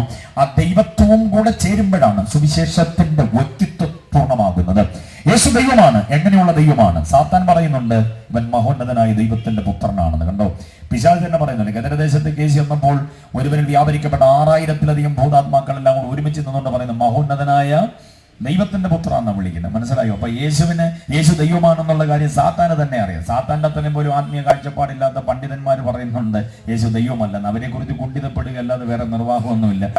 അവരുടെ വഴിക്ക് വിട്ടേരെ അവരെ തെര്യപ്പെടുത്താനൊന്നും നമ്മൾ പോകേണ്ട കാര്യമില്ല. പക്ഷെ നമ്മൾ പരമാർത്ഥമായി വിശ്വസിക്കുന്നു യേശു ദൈവമാണ്. അത് വിശ്വസിക്കുന്നവർക്ക് ഞാൻ ദൈവത്തെ സ്തുതിക്കുക. ആര് പുസ്തകം എഴുതിയാലും, ആര് പ്രസംഗിച്ചാലും, ആര് ഇതിനെ വിമർശിക്കാൻ ശ്രമിച്ചാലും, ആരാക്ഷേപിച്ചാലും അർഹിക്കുന്ന അവജ്ഞയോടുകൂടി അതിനെ ചുരുട്ടിക്കുട്ടി ചവട്ടുകുട്ടയിലേക്ക് കളഞ്ഞുകൊണ്ട് അഭിമാനത്തോടെ ഹൃദയത്തിൽ നെഞ്ചേറ്റി നമ്മൾ ഉറക്കെ പറയുന്നു യേശു ദൈവമാണ്, യേശു ദൈവമാണ്. അത് കരമുയർത്തി ആമേൻ പറഞ്ഞ് സമ്മതിക്കാൻ എത്ര പേർക്ക് കഴിയും? യേശു ദൈവമാണ്. ഇനി എങ്ങനെയുള്ള ദൈവമാണ്? സാധാരണ ഒരു ദൈവമല്ല. നമ്മൾ കണ്ടും കേട്ടും പരിചയിച്ചും പഴകിയതുമായിരിക്കുന്ന ഏതെങ്കിലും ഒരു ദൈവമാണ് യേശു എന്ന് ചിന്തിക്കരുത്. വേദപുസ്തകത്തിന്റെ വെളിപ്പാട് ഞാൻ വിശദീകരിക്കുന്നു. യേശു എങ്ങനെയുള്ള ദൈവമാണ്. 1, 2, 3, 4 വാക്യങ്ങൾ തരുന്നു. കുഞ്ഞുങ്ങളടക്കം ഈ വാക്യങ്ങളെ മനഃപ്പാടമാക്കിക്കൊള്ളണം. വാക്യം മനഃപ്പാടമാക്കാൻ പറ്റിയില്ലെങ്കിൽ റഫറൻസ് എങ്കിലും മനഃപ്പാടമാക്കിക്കോളും. Price the Lord. കാരണം നമ്മുടെ പ്രതിയോഗിയായ പിശാച് ഒട്ടനവധി പ്രതിസന്ധികളുമായി ജീവിതത്തിന്റെ ഏടുകളിലേക്ക് ഉയർന്നു വരുമ്പോൾ വാക്യം പറയാൻ പറ്റിയില്ലെങ്കിലും അതിന്റെ റഫറൻസ് പറഞ്ഞാൽ മതി. ബാക്കി കാര്യം പിശാചിന് അറിയാം. മനസ്സിലായി? പിശാചിനെ പോലെ വാക്യം അറിയാവുന്നവർ വേറെ ആളുണ്ട്. ഇവിടുത്തെ മൊത്തത്തിലുള്ളതായിരിക്കുന്ന കാലപ്പഴക്കമായ വേദപുസ്തകം ചുമന്നുകൊണ്ട് നടക്കുന്ന പലർക്കും വാക്യങ്ങൾ നന്നായിട്ട് അറിയത്തില്ലെങ്കിലും ഇതിന്റെ പ്രതിയോഗിയായ പിശാചിന് വേദപുസ്തകം മുഴുവനും നന്നായിട്ട് അറിയാം. അതുകൊണ്ട് റഫറൻസ് പറഞ്ഞാൽ മതി, പുള്ളിക്ക് കാര്യം മനസ്സിലാകും. ഒന്നാമത്തെ വാക്യം ഏതാണെന്നറിയാമോ? തീത്തോസ് 2:12. യേശുവിന്റെ സുവിശേഷം വെളിപ്പെടുത്തുന്ന സത്യദൈവത്വത്തിന്റെ ആ മഹത്വപൂർണമായിരിക്കുന്ന പ്രയോഗം പൗലോസ് തീത്തോസിന്റെ ലേഖനം 2:12 പറയുന്നു, മഹാദൈവവും നമ്മുടെ രക്ഷിതാവുമായിരിക്കുന്ന യേശു ക്രിസ്തു. എത്ര പേർക്ക് സ്വത്രം പറയാൻ പറ്റും? യേശു എങ്ങനെയുള്ള ദൈവമാണ്? മഹാദൈവമാണ്. വിശ്വസിക്കാമോ? വിശ്വസിച്ചാൽ പോരാ, ഇന്ന് രാത്രി അത് അനുഭവമാക്കിക്കൊണ്ട് മടങ്ങിപ്പോകണം. ജീവിതത്തിൽ ഒരു മഹാദൈവത്തിന്റെ വെളിപ്പാട് പ്രാപിച്ചോണം. ജീവിതത്തിൽ നമുക്ക് വേണ്ടി മഹാകാര്യങ്ങൾ ചെയ്യാൻ കഴിയുന്ന ഒരു ദൈവത്തെയാണ് മഹാദൈവം എന്ന് പറയുന്നത്. Price the Lord. വേറൊരു ദൈവത്തെയും ഇകഴ്ത്തേണ്ട കാര്യമില്ല, വേറൊരു ദൈവത്തെയും പരിഹസിക്കേണ്ട കാര്യമില്ല. സുവിശേഷം മറ്റൊന്നിനെ ഇകഴ്ത്തുന്നതല്ല, സുവിശേഷം വേറൊന്നിനെ വ്രണപ്പെടുത്തുന്നതല്ല. സുവിശേഷം ആധികാരികമായ യാഥാർത്ഥ്യങ്ങൾ മനുഷ്യ ഹൃദയങ്ങളിലേക്ക് നൽകി തരുന്നു. ഇവിടെ ഒരു സാധാ ദൈവത്തെ കുറിച്ചല്ല പറയുന്നത്, മഹാദൈവത്തെ കുറിച്ചാണ്. ആ മഹാദൈവം യേശുവാണ് എന്ന് വ്യക്തമാക്കുന്ന വാക്യമാണ് തീത്തോസ് 2:12. Price the Lord. അപ്പൊ യേശുവിന്റെ ദൈവത്വത്തിന്റെ സുവിശേഷം വെളിപ്പെടുത്തുന്ന ദൈവത്വത്തിന്റെ ശ്രേഷ്ഠത അവൻ മഹാദൈവമാണെന്ന്. 2014 ആണ്ടിൽ മഹാകാര്യങ്ങളൊന്നും സാധിച്ചില്ലെന്നോർത്ത് വിഷമിച്ച് വിഷാദച്ചായിൽ നടക്കേണ്ടതില്ല. ഈ മഹാദൈവത്തിന്റെ സമയമുണ്ട് നിന്നെ ഉയർത്തുവാൻ. ആ സമയത്തിലേക്ക് നാം നടന്നെടുത്തുകൊണ്ടിരിക്കുകയാണ്. Praise the lord. 2015 മഹാദൈവം ജീവിതത്തിൽ വെളിപ്പെട്ട് വന്നിട്ട് ചില നന്മകളുടെ വാതിൽ തുറക്കുമെന്ന് വിശ്വസിക്കുന്ന ദൈവമക്കൾ എത്ര പേരുണ്ട്? കാലപ്പഴക്കമുള്ള ചില പോരാട്ടങ്ങൾക്ക് അറുതി വരുത്തിയിട്ട്, കാലപ്പഴക്കമുള്ള ചില രോഗബന്ധനങ്ങൾക്ക് അറുതി വരുത്തിയിട്ട് നിന്നെ സൗഖ്യത്തിലേക്കും വിടുതലിലേക്കും വിശാലതയിലേക്കും നന്മയിലേക്കും നയിക്കുവാൻ കഴിയുന്ന ഒരു ദൈവം. അവന്റെ പേര് സാധാ ദൈവമെന്നല്ല, അവൻ മഹാദൈവമായവനാണ്. Price the Lord. നീ ഇതുവരെ കണ്ണുനീരോടുകൂടെ ദൈവസന്നിധിയിൽ അറിയിച്ചതായിരിക്കുന്ന വിഷയങ്ങളുടെ മേൽ മഹാദൈവത്തിന്റെ കയ്യൊപ്പ് പതിഞ്ഞു കഴിഞ്ഞാൽ അതിനെ മാറ്റിവെക്കാൻ ആർക്ക് കഴിയുകയില്ല. കയ്യൊപ്പിട്ടിരിക്കുന്നത് സാധാ ഒരു വ്യക്തിയല്ല, മഹാദൈവമായവനാണ്. വിശ്വസിക്കുന്നവർ കർത്താവിനെ സ്തുതിച്ചാട്ടെ. ശുശ്രൂഷയുടെ നാൾ വഴികളിൽ ഉയർന്നു വരുന്ന പ്രതിസന്ധികൾ, പ്രക്ഷോഭങ്ങൾ, പ്രതികൂലങ്ങൾ, വല്ലാത്തതായിരിക്കുന്ന പ്രതിലോമ ശക്തികൾ, വിശ്വാസ ജീവിതത്തിന്റെ വഴിത്താരകൾ പിടിച്ചുകെട്ടി ആക്രമിക്കുവാൻ, പിടിച്ചൊതുക്കിക്കളയുവാൻ, പിടിച്ചേതെങ്കിലും ഒരു മൂലയിൽ ഒതുക്കി എന്നേക്കുമായി ഒരു ദുർവ്യാധി പിടിച്ചവൻ കിടപ്പിലായി പോയി ഇനി അവൻ എഴുന്നേൽക്കത്തില്ല എന്ന് പരിമാറ് ഒതുക്കിക്കളയുവാൻ ശ്രമിക്കുന്ന ചില പോരിന്റെ ശക്തികൾക്ക് കൂച്ചുവിലങ്ങിട്ടുകൊണ്ട് നിന്റെ യാത്രയെ സുഗമമാക്കാൻ കഴിയുന്ന ഒരു ദൈവത്തെ ഇന്ന് രാത്രി പ്രഥമ രാത്രി ഇവിടെ ഉയർത്തുന്നു. അവന്റെ പേര് മഹാദൈവമെന്നാണ്. അവനെ ജീവിതത്തിൽ അനുഭവമാക്കുവാൻ ആഗ്രഹിക്കുന്നവർ എത്ര പേരുണ്ട്? ജീവിതത്തിന്റെ വിവിധ മണ്ഡലങ്ങളിൽ ആ മഹാദൈവത്തിന്റെ പ്രവൃത്തി അനുഭവിച്ചുകൊണ്ട് വേണം മടങ്ങിപ്പോകുക. ഈ ദിവസങ്ങളിൽ മഹാദൈവം ഈ ഗ്രൗണ്ടിൽ വ്യാപരിക്കുകയാണ്. ആഗ്രഹിക്കുന്ന വ്യക്തികളെ അവരുടെ പ്രശ്നങ്ങളെ ഏറ്റെടുത്തവരുടെ ജീവിതത്തിന്റെ വഴിത്താറെ നന്നാക്കാൻ കഴിയുന്ന മഹാദൈവത്തിന്റെ കരസ്പർശനം അനുഭവിക്കുന്നവരവനെ ആരാധിച്ചു. ഈ രാത്രി സമയത്തെ കുറിച്ച് ബോധമാകേണ്ട ആരാധിക്കുന്നതിന് സമർപ്പിച്ചു കൊടുത്ത് കർത്താവ് അത്ഭുതങ്ങളെ ചെയ്യട്ടെ. പ്രഥമ രാത്രി മുതൽ മഹാദൈവത്തിന്റെ ഒരു വെളിപ്പാട് വ്യാപരിക്കപ്പെടട്ടെ. മഹാദൈവത്തെ കുറിച്ചുള്ള ആകമഴിഞ്ഞൊരു കാഴ്ചപ്പാട്. കാലങ്ങളായി അനുഭവിക്കുന്ന വിഷമതകൾക്ക്, പ്രതിസന്ധികൾക്ക്, ദുർമന്ത്രവാദ ശക്തികൾ നിന്നെ കൂച്ചുവിലങ്ങിട്ട് ഒരടി പോലും മുൻപോട്ട് വെക്കാൻ കഴിയാത്ത വിധം നിന്നെ ഒതുക്കിക്കളയാൻ ശ്രമിക്കുന്ന, നിന്റെ വീടിന് നേരെ, നിന്റെ മണ്ണിന് നേരെ പോരാടി നിന്നുകൊണ്ട് ഒന്നും നിനക്ക് തരികയില്ലെന്ന് പറഞ്ഞ് വെറും കൈയോടെ നിന്നെ ഇവിടെ നിന്ന് ഇറക്കി വിടുവാൻ വേണ്ടി വ്യാപരിച്ചു നിൽക്കുന്ന സകല ശക്തികളോട് എതിർപെട്ട് നിൽക്കുവാൻ കഴിയുന്ന ഒരു ദൈവത്തെ ഇന്ന് രാത്രി അഭിഷക്തന്മാരായി ഞങ്ങളിവിടെ ഉയർത്തുന്നു. അവന്റെ പേരാണ് മഹാദൈവം. ഹല്ലേലൂയ. അവന്റെ വചനമാണ് ജീവന്റെ വചനം. അവനെയാ തൊടേണ്ടത്, അവനെയാ കാണേണ്ടത്, അവനെ അറിയേണ്ടത്. ആ മഹാദൈവത്തിന്റെ സ്പർശനമാണ് നാം അറിയേണ്ടത്. ഹല്ലേലൂയ. അപ്പൊ സുവിശേഷം വെളിപ്പെടുത്തുന്ന വ്യക്തിത്വം മഹാദൈവമായവന്റേതാ. മനസ്സിലായവർ കർത്താവിനെ സ്തുതിച്ചാട്ടെ. രണ്ടാമത് വേറൊരു വിശേഷതയുണ്ട്. അവന്റെ ദൈവത്വത്തിന്റെ മഹത്വം അറിയുവാൻ വേറൊരു വിശേഷതയുണ്ട്. സുഹൃത്തെ, ആയുസിൽ എന്തായാലും ഒരു ദൈവത്തോടു കൂടെ നിന്നേ പറ്റത്തുള്ളൂ. ദൈവം നിഷേധിയായിട്ടൊന്നും ജീവിക്കാൻ ആരും ഇപ്പൊ താല്പര്യപ്പെടുന്നില്ല. യുക്തിവാദമൊക്കെ കാലഹരണപ്പെട്ടു പോയി. ഇപ്പൊ ദൈവം ഇല്ലെന്നൊക്കെ ആളുകൾ പരസ്യമായിട്ട് പറയാൻ മടിക്കുന്നു. ഏതെങ്കിലും ഒരു ദൈവത്തെ പിടിച്ചെങ്കിലും ജീവിക്കാൻ പറ്റുമോ എന്നുള്ള ബോധം മനുഷ്യനിലേക്ക് വന്നിട്ടുണ്ട്. അതിന്റെ നെട്ടോട്ടമാണ് നമ്മൾ ഈ മൊത്തത്തിൽ കാണുന്നത്. മനസ്സിലായോ? അപ്പൊ ഏതെങ്കിലും ഒരു ദൈവത്തിന്റെ പുറകെ പോകാതെ ആശ്രയിക്കാൻ ആഗ്രഹം ഉണ്ടെങ്കിൽ ഒരു മഹാദൈവത്തെ തന്നെ ആശ്രയിക്കുന്നല്ലേ നല്ലത്. ഹല്ലേലൂയ. മഹാദൈവത്തെ തന്നെ ആശ്രയിക്കുക, അത് ഏറ്റവും അനുഗ്രഹമാണ്. ഈ മഹാദൈവം ആരുടെയും കുത്തകയല്ല. ഈ മഹാദൈവം ആരുടെയും കുത്തകാവകാശമല്ല. ഈ മഹാദൈവം എല്ലാവർക്കും വേണ്ടിയുള്ളവനാണ്. അതാണ് വേദപുസ്തകം വെളിപ്പെടുന്നത്. സുവിശേഷത്തിന്റെ ഏറ്റവും മഹത്തായ യാഥാർത്ഥ്യമത. ഈ ദൈവത്തിന് വേറൊരു വിശേഷത കൂടിയുണ്ട്. കേൾക്കണോ? വെളിപ്പാട് പുസ്തകം 1:8 വാക്യമാണ്, മറക്കരുത്. വെളിപ്പാട് 1:8 അവിടെ പറഞ്ഞിരിക്കുന്നത്, ഇരിക്കുന്നവനും ഇരുന്നവനും വരുന്നവനുമായി സർവശക്തിയുള്ള നമ്മുടെ ദൈവമായ കർത്താവ്. ഓ, സ്തോത്രം പറഞ്ഞില്ല? സ്തോത്രം. ഹല്ലേലൂയ. ഇരിക്കുന്നവനാണ് അവൻ, ഇരുന്നവനാണ്, വരാൻ പോകുന്നവനാണ്. അവനൊരു വിശേഷണം കൊടുത്തിരിക്കുന്നു, പ്രാവചനികമായ ഒരു വിശേഷണം. അവസാനത്തെ പ്രവചന ഗ്രന്ഥത്തിൽ യോഹന്നാൻ പറയുന്നു, അവൻ സർവശക്തിയുള്ള ദൈവമായ കർത്താവാണ്. ഹല്ലേലൂയ. ശക്തിയുള്ളവനെന്നല്ല പറഞ്ഞിരിക്കുന്നത്, പിന്നെന്തുവാ? സർവശക്തിയുള്ളവൻ എന്ന് പറഞ്ഞാൽ നമ്മുടെ അസാധ്യതകളെ സാധ്യമാക്കാൻ കഴിയുന്ന ഒരു ദൈവം. അതാണ് സർവശക്തി എന്നതുകൊണ്ട് വിവക്ഷിക്കുന്നത്. മനസ്സിലായോ? ഇനി സാധ്യമല്ല, ഇനി കിട്ടത്തില്ല, ഇനി പോകത്തില്ല, ഇനി വിജയിക്കത്തില്ല, ഇനി നേടത്തില്ല, ഇനി നടക്കത്തില്ല എന്ന് പറഞ്ഞ് നമ്മൾ വിധി എഴുതി അവസാനത്തെ ആണി അടിച്ച് ഉറപ്പിച്ച് ആ പ്രാർത്ഥനാ വിഷയം പോലും ചുരുട്ടിക്കൂട്ടി കളഞ്ഞു. ഇപ്പൊ അത് പ്രാർത്ഥിക്കുന്നതേ ഇല്ല. കാരണം അതിന്റെ ആശ ഒടുങ്ങി. അസാധ്യമെന്ന് നമ്മൾ തന്നെ വിധി എഴുതി. ഓ, ഇനിയിപ്പൊ ഞാൻ പ്രാർത്ഥിക്കുന്നില്ല പാസ്റ്ററെ, അത് നിർത്തി, ദൈവത്തിന് ഹിതമല്ലായിരിക്കും എന്നൊക്കെ പറഞ്ഞ് നമ്മൾ ആ വിഷയത്തിൽ നിന്ന് പിൻവലിഞ്ഞു. പക്ഷെ കേൾക്കണോ? അസാധ്യമെന്ന് വിധി എഴുതി ആ മണ്ഡലത്തെ സാധ്യമാക്കാൻ കഴിയുന്ന ഒരു ദൈവത്തെ സുവിശേഷം വെളിപ്പെടുത്തുന്ന ആ ദൈവത്തിന്റെ പേരാണ് സർവശക്തിയുള്ള ദൈവം. വിശ്വസിക്കുന്നവർക്ക് ഞാൻ ദൈവത്തെ സ്തുതിക്കുകയാണ്. ശുശ്രൂഷയുടെ മണ്ഡലങ്ങളിലും വിശ്വാസ ജീവിതത്തിന്റെ തലങ്ങളിലും ഈ സർവശക്തിയുള്ളവന്റെ പ്രവൃത്തി അത്യുത്തമമാണ്. അത് അനുഭവിക്കുവാൻ നാം ഏൽപ്പിച്ചു കൊടുത്തേ മതിയാകുകയുള്ളൂ. ഹല്ലേലൂയ. സർവശക്തിയുള്ള ദൈവം. ഒരു കുഞ്ഞെന്ന സ്വപ്നം അതിനിപ്പം ഇല്ലെന്നാ ചിലരുടെ ചിന്താഗതി. മനസ്സിലാകുന്നുണ്ടോ? സ്കാനിങ് റിപ്പോർട്ട് അങ്ങനെയായിരുന്നു. ഡോക്ടർ അങ്ങനെ പറഞ്ഞത്. നന്നായി പരിശോധിച്ചിട്ട് വിവരമുള്ള ഡോക്ടർ, വിദ്യാഭ്യാസമുള്ള ഡോക്ടർ പറഞ്ഞു, കുഞ്ഞെ നിനക്ക് കൗണ്ടിങ് കുറവാണെന്നാണ് ഡോക്ടർ പറഞ്ഞത്. ഡോക്ടർക്ക് തെറ്റ് പറ്റിയതല്ല, പരിശോധന നല്ലത് തന്നെ. പരിശോധിച്ചതിന്റെ റിസൾട്ട് കൃത്യമാണ്. അത് സ്കാനിങ് റിപ്പോർട്ട് കൃത്യമാണ്. യൂട്രസിന് ബലക്ഷയമാണെന്നൊക്കെ പറഞ്ഞത് കൃത്യമാണ്. പക്ഷെ കേൾക്കണോ? ആ വൈദ്യശാസ്ത്രത്തെ അമ്പരപ്പിക്കുമാറ് സ്കാൻ ചെയ്തതും പരീക്ഷണ നിരീക്ഷണ ഗവേഷണങ്ങൾ നടത്തിയ ഡോക്ടറുടെ വിദഗ്ധ സംഘത്തെ മൊത്തം അത്ഭുതപ്പെടുത്തുമാറ് നിന്റെ ഉള്ളിലെ ആഗ്രഹത്തെ സഫലമാക്കാൻ കഴിയുന്ന ഒരു ദൈവം. അത് സാധാ ദൈവമല്ല. അവന്റെ പേരാണ് സർവശക്തിയുള്ള ദൈവം.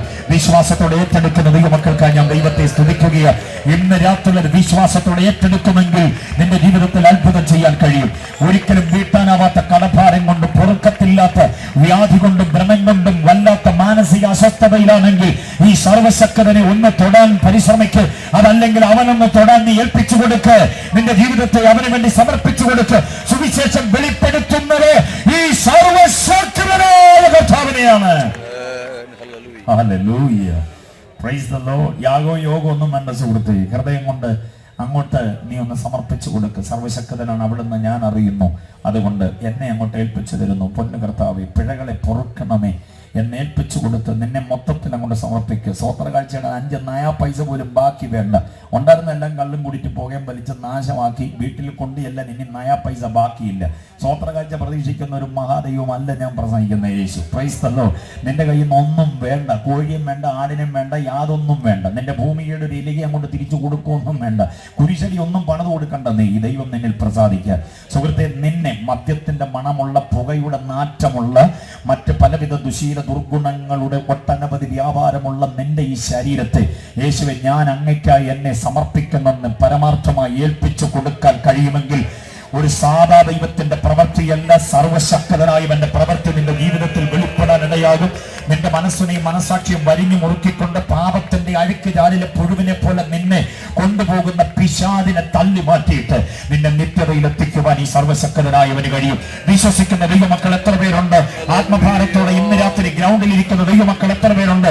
ദേശത്തെ ചില ഉള്ളങ്ങളോട് ദൈവത്തിന്റെ ആത്മാവ് ഇടപെടുമ്പോൾ നിങ്ങളുടെ കണ്ണുനീരിന്റെയും നിങ്ങളുടെ പ്രാർത്ഥനയുടെയും ഫലമായി ഒരാത്മീയ കൊയ്ത്ത് ആഗ്രഹിക്കുന്ന ദൈവജനം എത്ര പേരുണ്ട്?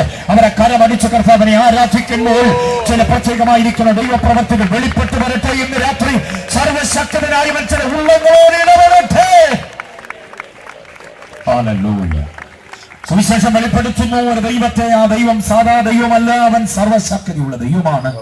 അസാധ്യതകളെ സാധ്യമാക്കുന്ന ദൈവം എന്നാണ് പേര്. Price the Lord. ഇനി കേൾക്കണോ ഈ ദൈവത്വത്തിന്റെ മഹത്വപൂർണ്ണമായി മറ്റൊരു ചിന്ത കേൾക്കണോ? റോമാലേഖനം 9:5 വാക്യം. റോമാലേഖനം 9:5. കുഞ്ഞുങ്ങളെ, ഇതൊക്കെ പ്രാർത്ഥിക്കുമ്പോൾ പറഞ്ഞൊന്ന് പ്രാർത്ഥിച്ച് ശീലിച്ച് നോക്കിക്കുക. ആത്മീയ ജീവിതത്തിന് എന്നാ ഒരു ആരോഗ്യമായിരിക്കും എന്നറിയാമോ? പ്രാർത്ഥിച്ച് അങ്ങോട്ട് തുടങ്ങും, കർത്താവ് എനിക്ക് തരണേ, എനിക്കുള്ളവർക്ക് തരണേ, യേശുവിന്റെ നാമത്തിൽ ആമേൻ എന്ന് പറഞ്ഞു ഠോ എന്ന് പറഞ്ഞ് വീടരുത് കട്ടിലോട്ട്. മനസ്സിലായോ? അവിടെ ഇരിക്കും കുറച്ചു നേരം, ആത്മാവിൽ പ്രാർത്ഥിക്കും, ജാഗരിക്ക്. എന്നിട്ട് ഈ പറയുന്ന വാക്യങ്ങൾ അങ്ങോട്ട് കർത്താവിനോട് പറ. കർത്താവേ, നീ സാധാ ദൈവമല്ല, നീ മഹാദൈവമാണെന്ന് ഞാൻ കേട്ടു.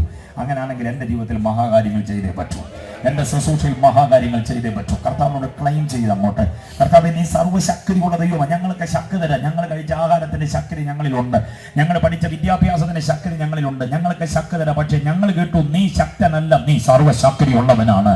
സർവശക്തി ഉള്ളവനായ അങ്ങയിലേക്ക് ഞാൻ എന്നെ സമർപ്പിക്കുന്നു, ബലഹീനായ എന്നെ സമർപ്പിക്കുന്നു എന്ന് പറഞ്ഞ് പ്രാർത്ഥനയിൽ വാചകങ്ങളെ ഏൽപ്പിച്ചു കൊടുത്ത് പ്രാർത്ഥിച്ചു നോക്ക്.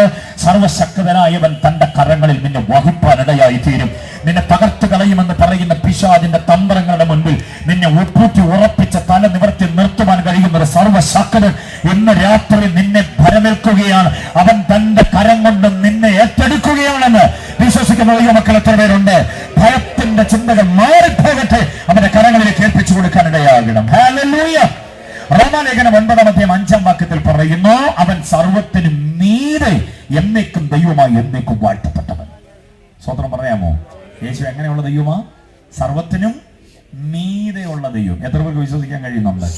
സർവത്തിനും മീതെയുള്ള ദൈവം എന്ന് പറഞ്ഞാൽ സകല ഭീഷണികൾക്ക് മീതെ ഒരു ദൈവമുണ്ടെന്ന് എന്നെ സഹായിക്കാൻ, സകല രോഗങ്ങൾക്ക് മീതെ ഒരു ദൈവമുണ്ടെന്ന് എന്നെ സഹായിക്കാൻ, സകല പ്രശ്നങ്ങൾക്ക് മീതെ ഒരു ദൈവമുണ്ട്. അതാണ് സർവത്തിനും മീതെ എന്ന് പറഞ്ഞാൽ പരമാധികാരിയായ ഒരു ദൈവം. സ്തോത്രം. സകലത്തിന്റെ മീതെ പരമാധികാരമുള്ള ഒരു ദൈവമാണ് സുവിശേഷം വെളിപ്പെടുത്തുന്ന ദൈവം. ഈ ദൈവത്തെ വേണം ആശ്രയിക്കാൻ, ഈ ദൈവത്തെ വേണം ആരാധിക്കാൻ, ഈ ദൈവമായിട്ട് വേണം ജീവിതത്തിൽ ബന്ധമാകാൻ. പ്രതികരണമില്ലാത്തതിന്റെ പിന്നാലെ പോയിട്ട് എന്താ കാര്യം? വ്യർത്ഥമായതിന്റെ പിന്നാലെ പോയിട്ട് എന്താ കാര്യം? യാതൊരു വിധത്തിലും നമുക്ക് പ്രയോജനമില്ലാത്ത ഐതിഹ്യങ്ങളുടെ പുറകെ പോയിട്ട് എന്താ കാര്യം? പരമാധികാരിയായ ഒരുവൻ, പരമാധികാരിയായ കർത്താവ്, പരമാധികാരിയായ ക്രിസ്തു.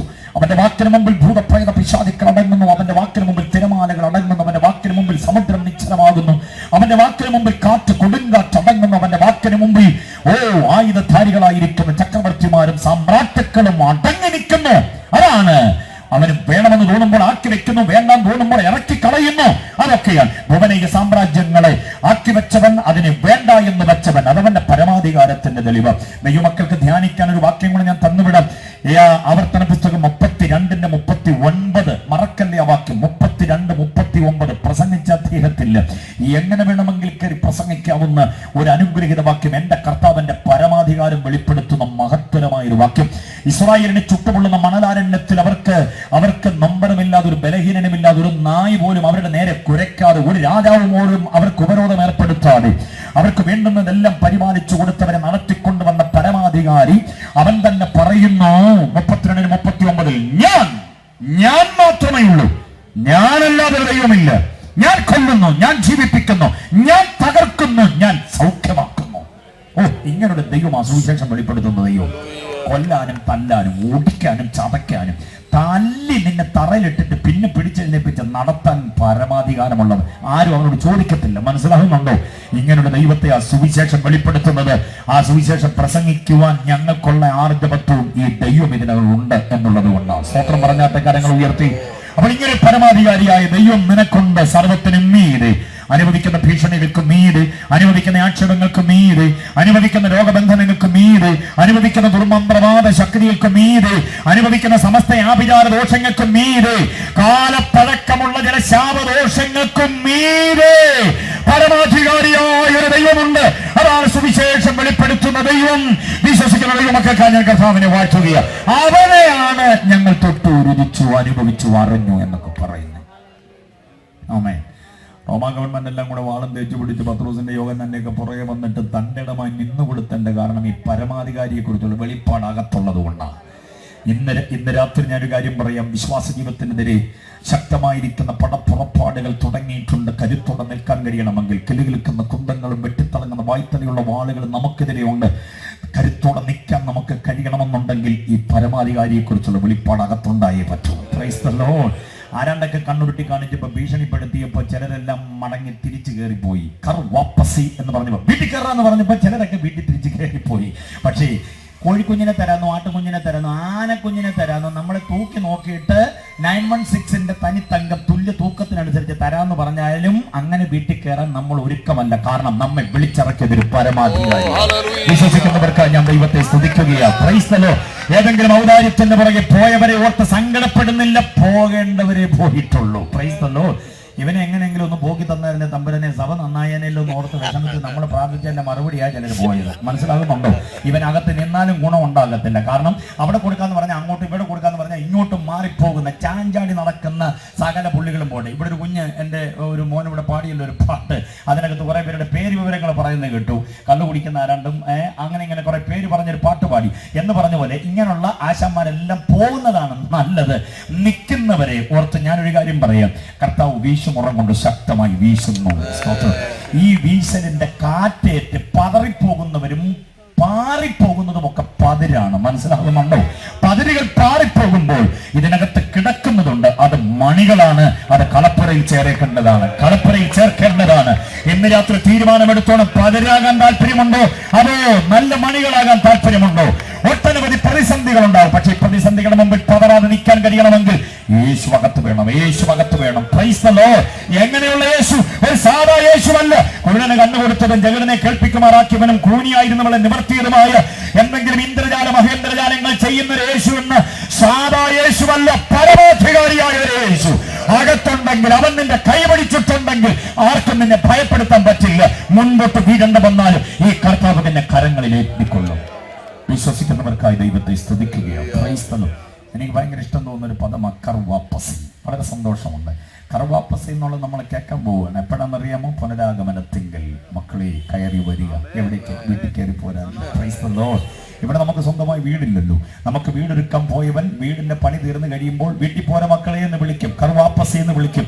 കർത്താവ് പറയേണ്ട പദം ഇപ്പം നമ്മൾ കേട്ടോണ്ടിരിക്കുകയാണ്. കർത്താവ് പറയും വരിക, മടങ്ങിപ്പോരേ എന്ന് വിളിക്കും, വീട്ടിലേക്ക് പോരേ എന്ന് വിളിക്കും. ഞാൻ ഇവിടെയുള്ള എൻ്റെ വാത്സല്യ സഹോദരങ്ങളോട് ഒരു കാര്യം പറയാം. ഈ വീട്ടിൽ കയറുക എന്ന് പറഞ്ഞാൽ വളരെ ആഴമുള്ള, അതിനെക്കുറിച്ച് തന്നെ പ്രസംഗിക്കാൻ ഒരു ദിവസം തന്നെ വേണ്ടി വരും. വീട്ടിൽ കയറുക എന്ന് പറഞ്ഞാൽ അതിനെ വീട്ടിൽ പോകണമെന്ന് തോന്നലുണ്ടായത് എപ്പോഴാണെന്നറിയാമോ? അപ്പൻ്റെ വീട് വിട്ട് പന്നിയുടെ വാളവര തിന്ന് പുറകെ കുറേ കാലം നടന്നപ്പോൾ ഒരുത്തന് തോന്നി വീട്ടിൽ പോകണമെന്ന്. മനസ്സിലാകുന്നുണ്ടോ? അതുവഴി ഇതുവഴി കറങ്ങി നടന്ന് ചെളിയിലും ചേറിലും കൂടെ നടക്കുന്നവനാണ് വീട്ടിൽ കയറണമെന്ന് തോന്നുന്നത്. അങ്ങനെ നടന്നവൻ മദ്യപാനം ഉപേക്ഷിച്ച് പുകവലി ഉപേക്ഷിച്ച് സകല ഇടപാടും ഉപേക്ഷിച്ചിട്ട് വീട്ടിൽ കയറിയവരായി ഇവിടെ നീ ഹല്ലേലൂയ പറയുന്നവരല്ല. ഇനി ഞങ്ങൾക്ക് ഒരു വീട് കൂടെ ഉണ്ട്, അത് കർത്താവ് പണി നടത്തിക്കൊണ്ടിരിക്കുന്നു. അതിന്റെ പണി തീരുമ്പം നമ്മെ അങ്ങോട്ട് വിളിച്ച് ചേർക്കുകയാണ്. Price the Lord. വീട് പ്രതീക്ഷിക്കുന്നവരാണ്. സാധാ വീടല്ല, ഉറപ്പുള്ളതും നിത്യമായ ഒരു ഭവനം പ്രതീക്ഷയോടെ കാത്തിരിക്കുന്നവരും ഭവനത്തിന്റെ പണി തീർന്നു കഴിയുമ്പോൾ വീട്ടിൽ പോരെയെന്ന് വിളിച്ചു ചേർക്കും. ആ വിളിയാണ് കാഹളത്തിന്റെ നാദം. കാഹളത്തിന്റെ നാദം കേട്ടാൽ അത് അടങ്ങി നിൽക്കുകയില്ല. ഹാ ഹാ എന്ന് ചിലയ്ക്കുന്നു എന്ന് രാജാവിന്റെ കുതിരയെ കുറിച്ച് വായിക്കുന്നുണ്ട്. ഉത്തമഗീതത്തിൽ പഠിച്ചിട്ടുണ്ടോ? കാഹളത്തിന്റെ നാദം വീട്ടിൽ പോരേ എന്നുള്ളതാണ്. അതിനുവേണ്ടി കാവൽ കാത്തു നിൽക്കുന്ന ഒരു മറ്റം ദൈവമക്കളാണ് ഇവിടെ ഉള്ളത്. കരങ്ങൾ ഉയർത്തി കർത്താവിനെ സ്തുതിച്ചാട്ട് അവൻ പരമാധികാരിയാണ്, പരമാധികാരിയായ കർത്താവാണ്. ഇനി കേൾക്കണ ഒരെണ്ണം കൂടെ. ഒന്ന് ഞാൻ പറഞ്ഞു, തീത്തോസ് 2:12. വാക്യങ്ങളൊന്നും മറക്കരുത്. റോമാലേഖനം 5:9-5 മറക്കരുത്. വെളിപ്പാട് 1:8 മറക്കരുത്. യെശയ്യാപ്രവചനം 9:6 മറക്കരുത്. അടുത്ത വാക്യം, അവൻ വീരനാം ദൈവമാണെന്ന് വായിക്കുന്നു. വീരനാം ദൈവം, സുവിശേഷം വെളിപ്പെടുത്തുന്ന ദൈവം വീരനായ ദൈവമാണ്. വീര്യം പ്രവർത്തിക്കാൻ കഴിയുന്നവൻ. മുൻപിൽ വഴി അടഞ്ഞു നിൽക്കുന്ന ഫറവോന്റെ നിയമങ്ങളും കയ്യിൽ ചട്ടമാറ് ചുഴറ്റി മൃഗീയമായി മർദ്ദിക്കുന്ന ഫറവോന്റെ കിങ്കരന്മാരും ആഭിചാരദോഷം കൊണ്ട് പ്രതികരണശേഷി നഷ്ടപ്പെടുത്തി അങ്ങ് മിസ്രൈമിലെ അടിമത്ത തൊഴിൽ നമ്മെ ആക്കുവാൻ ശ്രമിക്കുന്ന ഫറവോന്റെ മന്ത്രവാദികളും യഹോവയ്ക്ക് പോലും അഗാധമായി മറച്ചു വെക്കത്തക്ക നിലയിൽ അഗാധമായിരുന്ന രഹസ്യ സ്ഥലങ്ങളിൽ ഇരുന്ന് ദുർമന്ത്രവാദം ചെയ്യുന്ന ഫറവോന്യ മന്ത്രവാദികൾ, അവരെ കുറിച്ച് പറയുന്നത് യെശയ്യാപ്രവചനം 29:15 29:15. യഹോവയ്ക്ക് പോലും മറച്ചു വെച്ചുകൊണ്ട് പ്രവർത്തി ചെയ്യുന്നവർ. കണ്ടോ? ദൈവദാസന്മാരെ വാക്യം പഠിച്ചോണമെന്ന് ഞാൻ ശുപാർശ ചെയ്യുന്നു. യെശയ്യാപ്രവചനം 29:15. യഹോവയ്ക്ക് പോലും അഗാധമായി എന്ന് പറഞ്ഞ അർത്ഥം മനസ്സിലായോ ആന്റി? എന്തോ മനസ്സിലായി? പ്രാർത്ഥിച്ചാലും വെളിപ്പെട്ട് വരത്തില്ല. എവിടാ ഇതിന്റെ കെട്ടെന്നുള്ള കാര്യം? വാടകയ്ക്ക് നീ പ്രവാചകനെ ഇറക്കി 7 അല്ല 70 ദിവസം പ്രാർത്ഥിച്ചാലും ഇത് വെളിപ്പെട്ട് വരത്തില്ല. മനസ്സിലായോ? അങ്ങനെ വെളിപ്പെട്ട് വരാതെ യഹോവയ്ക്ക് പോലും അഗാധമായി മറച്ചു വെച്ചുകൊണ്ട് ഞങ്ങളെ ആർ കാണുന്നു എന്ന് പറഞ്ഞുകൊണ്ട് അഗാധമായ ഒരിടത്തിരുന്ന്, നിഗൂഢമായ ഒരിടത്തിരുന്ന് പദ്ധതി കേൾക്കണോ, മണ്ടത്തരമാണ് ആ പറഞ്ഞിരിക്കുന്നത്. യഹോവയ്ക്ക് പോലും മറഞ്ഞിരിക്കത്തക്ക നിലയിൽ നമ്മുടെ കർത്താവിന് മറഞ്ഞിരിക്കുന്ന എന്തോ ഉണ്ട്. ഇരുട്ട് പോലും അവന് മറവായിരിക്കയില്ല. ഇന്ന് രാത്രി ദൈവസഭയോട് ഞാനൊരു ആലോചന പറയാം. യഹോവയ്ക്ക് പോലും അഗാധമായി മറച്ചു വെച്ചുകൊണ്ട് കർമ്മം ചെയ്യുവാൻ ആഗ്രഹിക്കുന്നവന്റെ സകല കർമ്മ പരിപാടികളും അവൻ ഇരിക്കുന്ന ഇടം മുഴുവനും നിനക്ക് വെളിപ്പെട്ടു വരത്തക്ക നിലയിൽ ആമിത ബലത്തിന്റെ ആത്മാവിനെ പ്രാപിച്ചോണം ഈ ദിവസങ്ങളിൽ. കഴിഞ്ഞ കാലങ്ങളിൽ വാങ്ങിച്ച ആത്മാവിനെ പോരാ. അഭിഷേകം എന്ന് കേൾക്കുമ്പോൾ 4 അന്യഭാഷ പറഞ്ഞ് കൈയടിക്കാനും തമ്പേറിന്റെ താളം ഉയരുമ്പോൾ ബഹളമുണ്ടാക്കാനും ഉള്ള ശക്തി പോരാ. അഗാധമായി മറഞ്ഞിരുന്ന് ചെയ്യുന്ന പ്രവർത്തികളെ നീ മുഴങ്കാലം അടക്കുമ്പോൾ വെളിപ്പെട്ടു വരത്തക്ക നിലയിൽ, ചില കുടുംബങ്ങളുടെ അരാജകത്വത്തിന്റെ മൂലകാരണം എന്താണെന്ന് നീ മുട്ടുമടക്കുമ്പോൾ വെളിപ്പെട്ടു വരത്തക്ക നിലയിൽ, എന്തെങ്കിലും സങ്കീർത്തനം വായിച്ച് 4 കാര്യം പറയുന്ന ആ പഴഞ്ചൻ പരിപാടി ഉപേക്ഷിച്ചിട്ട് ഒരാത്മിക ശുശ്രൂഷയുടെ തലങ്ങളിലേക്ക് കരുത്തോടെ കയറേണ്ടതിന്, ശുശ്രൂഷയുടെ അടുത്ത മണ്ഡലത്തിലേക്ക് ദൈവം നിന്നെ നടച്ച് ഈ 2015 ആഗ്രഹിക്കുന്നു. നമ്മുടെ മുമ്പിൽ വടിയടഞ്ഞു നിൽക്കുന്ന പറപോലെ പിടിച്ചു മാറ്റിയിട്ട് അവൻ ചോറ് കൊടുത്ത് വളർത്തുന്നതായിരിക്കുന്ന ചില വടി തടഞ്ഞു നിൽക്കുവാൻ വേണ്ടി, അഗാധമായി പ്രവർത്തികൾ ചെയ്യുവാൻ വേണ്ടി ഒരുമ്പെട്ട് നിൽക്കുന്ന ചില മന്ത്രവാദികളോട് എതിർപെട്ട് നിൽക്കുവാനുള്ളതായ ആത്മീയ കരുത്തിനെ പ്രാപിക്കുക. ഈ ദിവസങ്ങൾ ദൈവസന്നിധിയിലേക്ക് ഇരുന്നു കൊടുക്കുന്ന ദൈവദാസിദാസന്മാർ എത്ര പേരുണ്ട്? അവരെ കൊണ്ട് ദൈവത്തിനൊരു വലിയ പദ്ധതിയുണ്ടെന്ന് ഏറ്റെടുത്തതിനെ പ്രാപിക്കുന്നവർക്കായി ദൈവത്തെ സ്തുതിക്കുകയാണ്. ഓ മതി മതി, ഇങ്ങനൊക്കെ മതി എന്ന് പറഞ്ഞ് ആ പഴയ പരുവത്തിൽ കൊതുങ്ങാനല്ല നിന്നെ കുറിച്ച് ആഗ്രഹിക്കുന്നത്. ശിഷ്ടമുള്ള ശുശ്രൂഷാകാലത്തിൽ ഒരാത്മി സ്ഫുലിംഗമായി മാറേണ്ടതിന് വാക്കുകളിൽ അധികാരം ദൈവം നൽകിത്തന്ന്, നാവിന്റെ മേൽ അധികാരം ദൈവം നൽകിത്തന്ന്, ദേശത്തുയർന്നു നിൽക്കുന്ന അന്ധകാരത്തിന്റെ ലോകാധിപതികളോട്, അന്ധകാരത്തിന്റെ എല്ലാ ആധിപത്യവും വഹിക്കുന്ന ചില പോരാട്ട ശക്തിയോട്, അന്ധകാരത്തിന്റെ ലോകാധിപതികളോട്, സ്വർലോകങ്ങളിലെ ദുഷ്ടാത്മ സേനയോട് ഒരു ശക്തമായിരിക്കുന്ന യുദ്ധത്തിന് വേണ്ടിയുള്ള അഭിഷേകത്തെ ദൈവം തരാൻ ആഗ്രഹിക്കുന്നു. ഈ ഡിസ്ട്രിക്ട് കൺവെൻഷനിൽ ഏറ്റെടുക്കാൻ എത്ര പേർ ആഗ്രഹിക്കുന്നുണ്ട്? ഈ ആത്മീക സംഗമത്തിൽ അങ്ങനെ ഒരു പുതുക്കം വന്ന ശക്തിക്ക് വേണ്ടി ആഗ്രഹിക്കുന്നവർ എത്ര പേരുണ്ട്?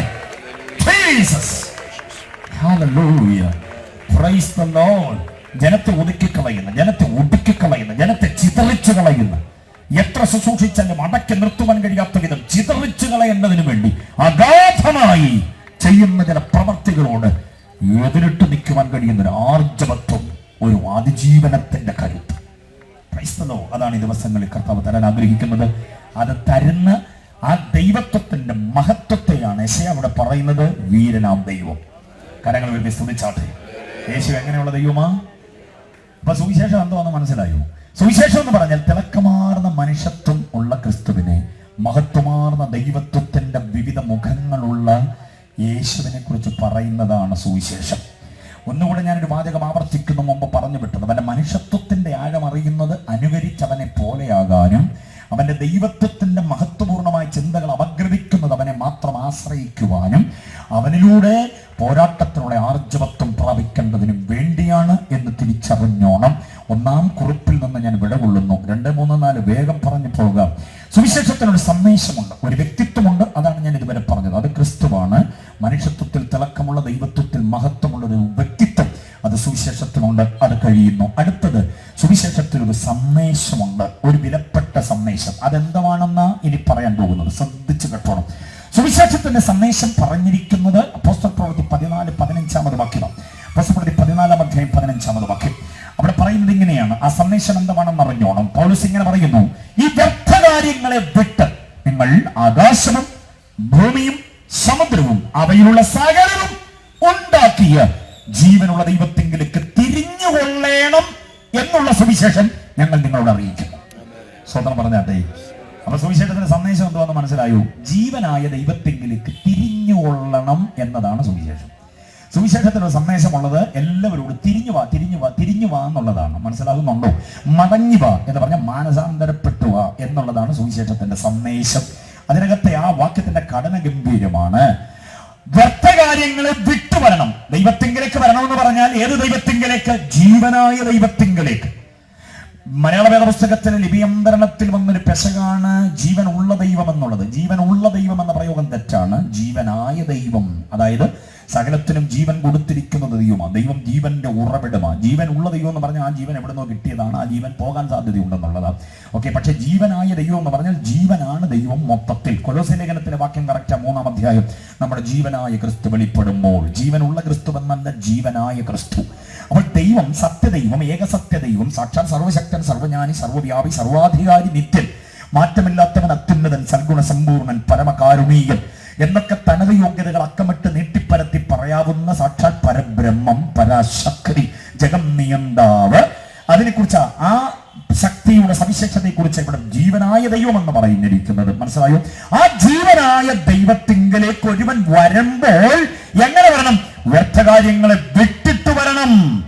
എങ്ങനെ? വ്യർത്ഥകാര്യങ്ങൾ എന്ന് പറഞ്ഞാൽ ഏതെങ്കിലും വിധത്തിലുള്ള നേട്ടങ്ങൾക്ക് വേണ്ടി, ഏതെങ്കിലും വിധത്തിലുള്ള അനുഗ്രഹത്തിന് വേണ്ടി, ഏതെങ്കിലും വിധത്തിലുള്ളതായിരിക്കണം. മുമ്പ് ഞാൻ പറഞ്ഞതുപോലെ മോക്ഷത്തിന് വേണ്ടി എന്തെങ്കിലുമൊക്കെ പ്രവർത്തികൾ ചെയ്യുന്നുണ്ടെങ്കിൽ ആ പ്രവർത്തികളെ വിട്ട് നീ ഈ ദൈവത്തിങ്കിലേക്ക് വരണം. ഏത് ദൈവം? ജീവനായ ദൈവത്തിങ്കിലേക്ക് വരണം. ആ ദൈവത്തിന് കൊടുത്തിരിക്കുന്ന ഒരു വിശേഷണം കണ്ടോ? ആകാശവും അവയിലുള്ളതെല്ലാം, ഭൂമിയും അവയിലുള്ളതെല്ലാം, സമുദ്രവും അവയിലുള്ളതെല്ലാം ഉണ്ടാക്കിയ, പ്രൈസ് ദി ലോർഡ്, സൃഷ്ടിച്ച ജീവനായ ദൈവം. ഓ, അങ്ങനൊരു ദൈവമായിട്ടാണോ ബന്ധം എങ്കിൽ നീ രക്ഷപ്പെട്ടു. അതല്ലെങ്കിൽ നീ കഷ്ടത്തിലാകും. Price the Lord. വേദപുസ്തകം വെളിപ്പെടുത്തുന്ന സത്യം എന്താണെന്നറിയാമോ? ആകാശവും ഭൂമിയും ദൈവം സൃഷ്ടിച്ചു എന്ന് പറഞ്ഞുകൊണ്ടാണ് തുടങ്ങുന്നത്. ആ ദൈവത്തെയാണ് പുതിയ നിയമം ഏകസത്യ ദൈവം എന്ന് പറയുന്നത്. Price the Lord. ഈ ദൈവം ഒരു കുടുംബത്തിന്റെ കുത്തകയല്ല. ഈ ദൈവം ആരുടെയും പോക്കറ്റിൽ കിടക്കുന്ന ദൈവമല്ല. ഈ ദൈവം എല്ലാവരുടെയും ദൈവമാണ്. പ്രപഞ്ചത്തെ നിയന്ത്രിക്കുന്നവൻ, നിയോഗിക്കുന്നവൻ, പരിപാലിക്കുന്നവൻ, പരിരക്ഷിക്കുന്നവൻ, ഋതുഭേദങ്ങളെ നിയന്ത്രിക്കുന്നവൻ, എന്റെയും നിങ്ങളുടെയും പ്രാണന്റെ മേൽ പരമാധികാരമുള്ളവൻ. നാം ജീവനോടിരിക്കണോ അതോ വെള്ളപതച്ച് കിടക്കണോ എന്നൊക്കെ തീരുമാനിക്കാൻ അവസാന വാക്ക് പറയുവാൻ പരമാധികാരമുള്ള ദൈവം. ആ ദൈവത്തിങ്കിലേക്ക് ഒരുവൻ മടങ്ങി വരണം. മടങ്ങി വന്നേ പറ്റൂ. അത് ഏത് കാലത്ത്? എപ്പോഴെങ്കിലും ആ ദൈവത്തിങ്കിലേക്ക് മടങ്ങി വരണം. അത് സാത്താന് ചപ്പാൻ കൊടുത്തിട്ട് ചണ്ടിയായി തീർന്ന ശേഷം എഴുന്നേറ്റ് നിൽക്കാൻ നിർവാഹമില്ല. വാർദ്ധക്യത്തിന്റെ അങ്ങേ അറ്റം എത്തുമ്പം മടങ്ങി വരുന്നതിനകത്ത് കാര്യമില്ല. ആയുസ്സും ആരോഗ്യവും പറയുന്നത് കേൾക്കുവാൻ മനസ്സ് നേരെ നിൽക്കുന്ന സമയത്ത്, ആരോഗ്യം മുഴച്ചുമുറ്റി നിൽക്കുന്ന ഈ സമയത്ത് ദൈവത്തിങ്കിലേക്ക് മടങ്ങി വരാൻ ഇടയായാൽ അതാണ് ഏറ്റവും മഹത്തായ കാര്യം. Price the Lord. അപ്പൊ സുവിശേഷത്തിന്റെ കാതലായ സന്ദേശം മടങ്ങി വരിക എന്നത്, അത് ലോകത്തുള്ള സകല ജനതയോടും പറയുന്നു. സുവിശേഷം മടങ്ങി വരിക, ജീവനുള്ള ദൈവത്തിങ്കിലേക്ക് തിരിഞ്ഞുകൊള്ളണമെന്നുള്ള സുവിശേഷം. അപ്പൊ മടങ്ങി വരണമെന്നുള്ളതാണ് സുവിശേഷത്തിന്റെ ദൂത് എന്നറിയിക്കുക. ഞങ്ങൾ എവിടെ പ്രസംഗിച്ചാലും മടങ്ങി വരവിനെ കുറിച്ചാണ് പറയുക. എവിടെ നിന്ന് മടങ്ങി വരണം? സുഹൃത്തെ, ദുശീലങ്ങളിൽ നിന്ന് മടങ്ങി വരണം. എവിടെ നിന്ന് മടങ്ങി വരണം? അന്ധവിശ്വാസങ്ങളിൽ നിന്ന് മടങ്ങി വരണം. എവിടെ നിന്ന് മടങ്ങി വരണം? അന്യാരാധനയിൽ നിന്ന് മടങ്ങി വരണം. എവിടെ നിന്ന് മടങ്ങി വരണം? സ്വഭാവത്താൽ ദൈവങ്ങളല്ലാത്തവയെ പ്രണയിക്കുന്ന ആ അവസ്ഥയിൽ നിന്ന് മടങ്ങി വരണം. എവിടെ നിന്ന് മടങ്ങി വരണം? മദ്യപാനത്തിൽ നിന്ന് മടങ്ങി വരണം. എവിടെ നിന്ന് മടങ്ങി വരണം? പുകവലിയുടെ ദുശീലങ്ങളിൽ നിന്ന് മടങ്ങി വരണം. എവിടെ നിന്ന് മടങ്ങി വരണം? കുത്തഴിഞ്ഞ ലൈംഗികതയിൽ നിന്ന് മടങ്ങി വരണം. എവിടെ നിന്ന് മടങ്ങി വരണം? കുടുംബജീവിതത്തിന്റെ ശൈഥല്യത്തിൽ നിന്ന് മടങ്ങി വരണം. ഇങ്ങനെ മടങ്ങി വരേണ്ടത് എവിടെ നിന്നാണെന്ന് പറയാൻ തുടങ്ങിയാൽ ഇന്ന് രാത്രി മുഴുവൻ ഇവിടെ നിന്ന് പറയണം. സത്യദൈവത്തിന് ഇഷ്ടമല്ലാത്ത, അവന്റെ വിശുദ്ധിക്കും അവന്റെ സനാതന വചനങ്ങൾക്കും യോഗ്യമല്ലാത്ത സകല സ്വഭാവ ദൂഷ്യങ്ങളും നിന്റെ മേൽ കെട്ടിവെച്ചിരിക്കുന്ന പൈശാചിക പ്രവർത്തികളുടെ ശക്തമായ നിർബന്ധത്തിൽ നിന്നും നിയോഗങ്ങളിൽ നിന്നും മടങ്ങി വരണം. എവിടേക്ക്? ഈ ജീവനായ ദൈവത്തിങ്കലേക്ക്. അതാണ് സുവിശേഷത്തിന്റെ സന്ദേശം. മനസ്സിലായവർക്കാണ് ഞാൻ ദൈവത്തെ സ്തുതിക്കുന്നു. യേശുവിന്റെ കൂടെയാണെന്ന് പറയും, ദുശീലങ്ങളോടെ ജീവിക്കുകയും ചെയ്യുന്നത് വൈരുദ്ധ്യതയാണ്.